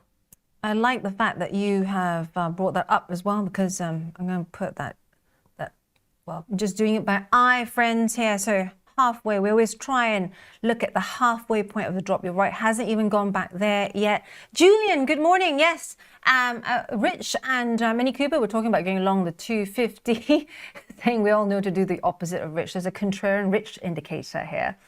Poor Rich. Rich. Away for our numbers. Neil, good morning to you. And on the green, Jonathan Pye style. I do not know this Jonathan Pye style. Do you know Jonathan Pye? I don't. No. I'm going to take that as a compliment. And Axel, could we take a look at core weave and euro dollar? Oh my goodness. Let's start with core weave, because I am down 1K on core weave, as Axel also knows, because I have been talking to him about this. Core weave has recently found a bit of a base there, but that is not to say it is out of the danger zone. No, it definitely isn't. I mean, what you've just drawn on here is exactly what you need to do. That rectangle, yeah, I'm going to try and pull it. If we can manage to reverse to the upside and close above last week's high, then perhaps you could see a bottoming formation becoming apparent here. But right now, we failed at that resistance, the previous lows. It's typical classical technical analysis here. So the odds are greater for it to continue to slide than to revert unless we see that reversal and rise above last week's highs. Yeah, and where we are looking at, Neil, is if my MSTA exam certification is worth its salt, then we are looking, I'm going to try and draw the next level of interest will be there if we fail in that area. Yeah, we would go back down to those lows. Yep. Yep. Oh my goodness me. Painful. Let's look at the... Thanks, Neil. I now have heartburn. Let's take a look at, I do have a position in CoreWeave. Let's take a look at euro dollar then. Well, euro dollar is bouncing back, isn't it? I mean, it's still not broken through that downtrend if you draw it from the highs. Basically, that hasn't been breached as far as I know. But we're trying to head there, and we would need to take out all the highs going back to 117 or something like that to really get the bulls back in control. So it's a long way away. We've got a lot of interim highs here around 116.50, I believe, up to 117 area. And I don't think we're going to break through those anytime soon. But we're heading in that direction, at least in the short term, because the dollar is weakening because of the weak data we saw out over the course of the last few days. And obviously now we have, which is really interesting, is that last week we went down to, what was it, 33% probability of seeing a Fed cut in December. Now we're back at 80 or something. I mean, it's completely swung around just because a few Fed members said, oh no, we're going to continue to cut rates. Yeah, the volatility and the pendulum swings is something to behold in itself. And also, Neil, just chiming in with what Axel was saying, because of this pendulum swing, do bear in mind that there's nothing, as we've seen so far this year, nothing stopping the mood music from suddenly changing. And I am hearing from across the Atlantic that we could perhaps see the Fed sugar up the markets in 2026. Some even saying they might have to cut more than expected. Therefore, you'll see a further weakening of the dollar. Jesse 14, morning. Jesse, of course, coming from Germany, saying they do not talk about the budget, the UK budget very much over there, probably as much as we talk about the German budget. Jesse 14 asking, any thoughts on support level for oil if Russian sanctions are lifted on a ceasefire? Let's have a look at oil. We haven't looked at that recently. Yes, well, I mean, I guess you would want to look at Brent because we're in Europe. But yes, the oil price has been quite weak this year, and it is hitting, the Saudis quite hard. They've just announced, I think, last week that the line, that new city they're building, they will have to cut it short because it just costs too much. And obviously, they also pledged, what was it, $1 trillion in the end to Donald Trump in six of the $600 billion.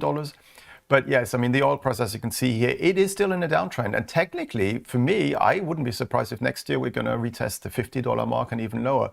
This trend is going down. And whatever the fundamentals may be, look at the trend. I mean, it's clearly telling you it's grinding lower, and it continues to do so. So I'm not a bull on oil, definitely not. This is still a short. I mean, no matter which way you cut it at the moment, unless we have some sudden change in,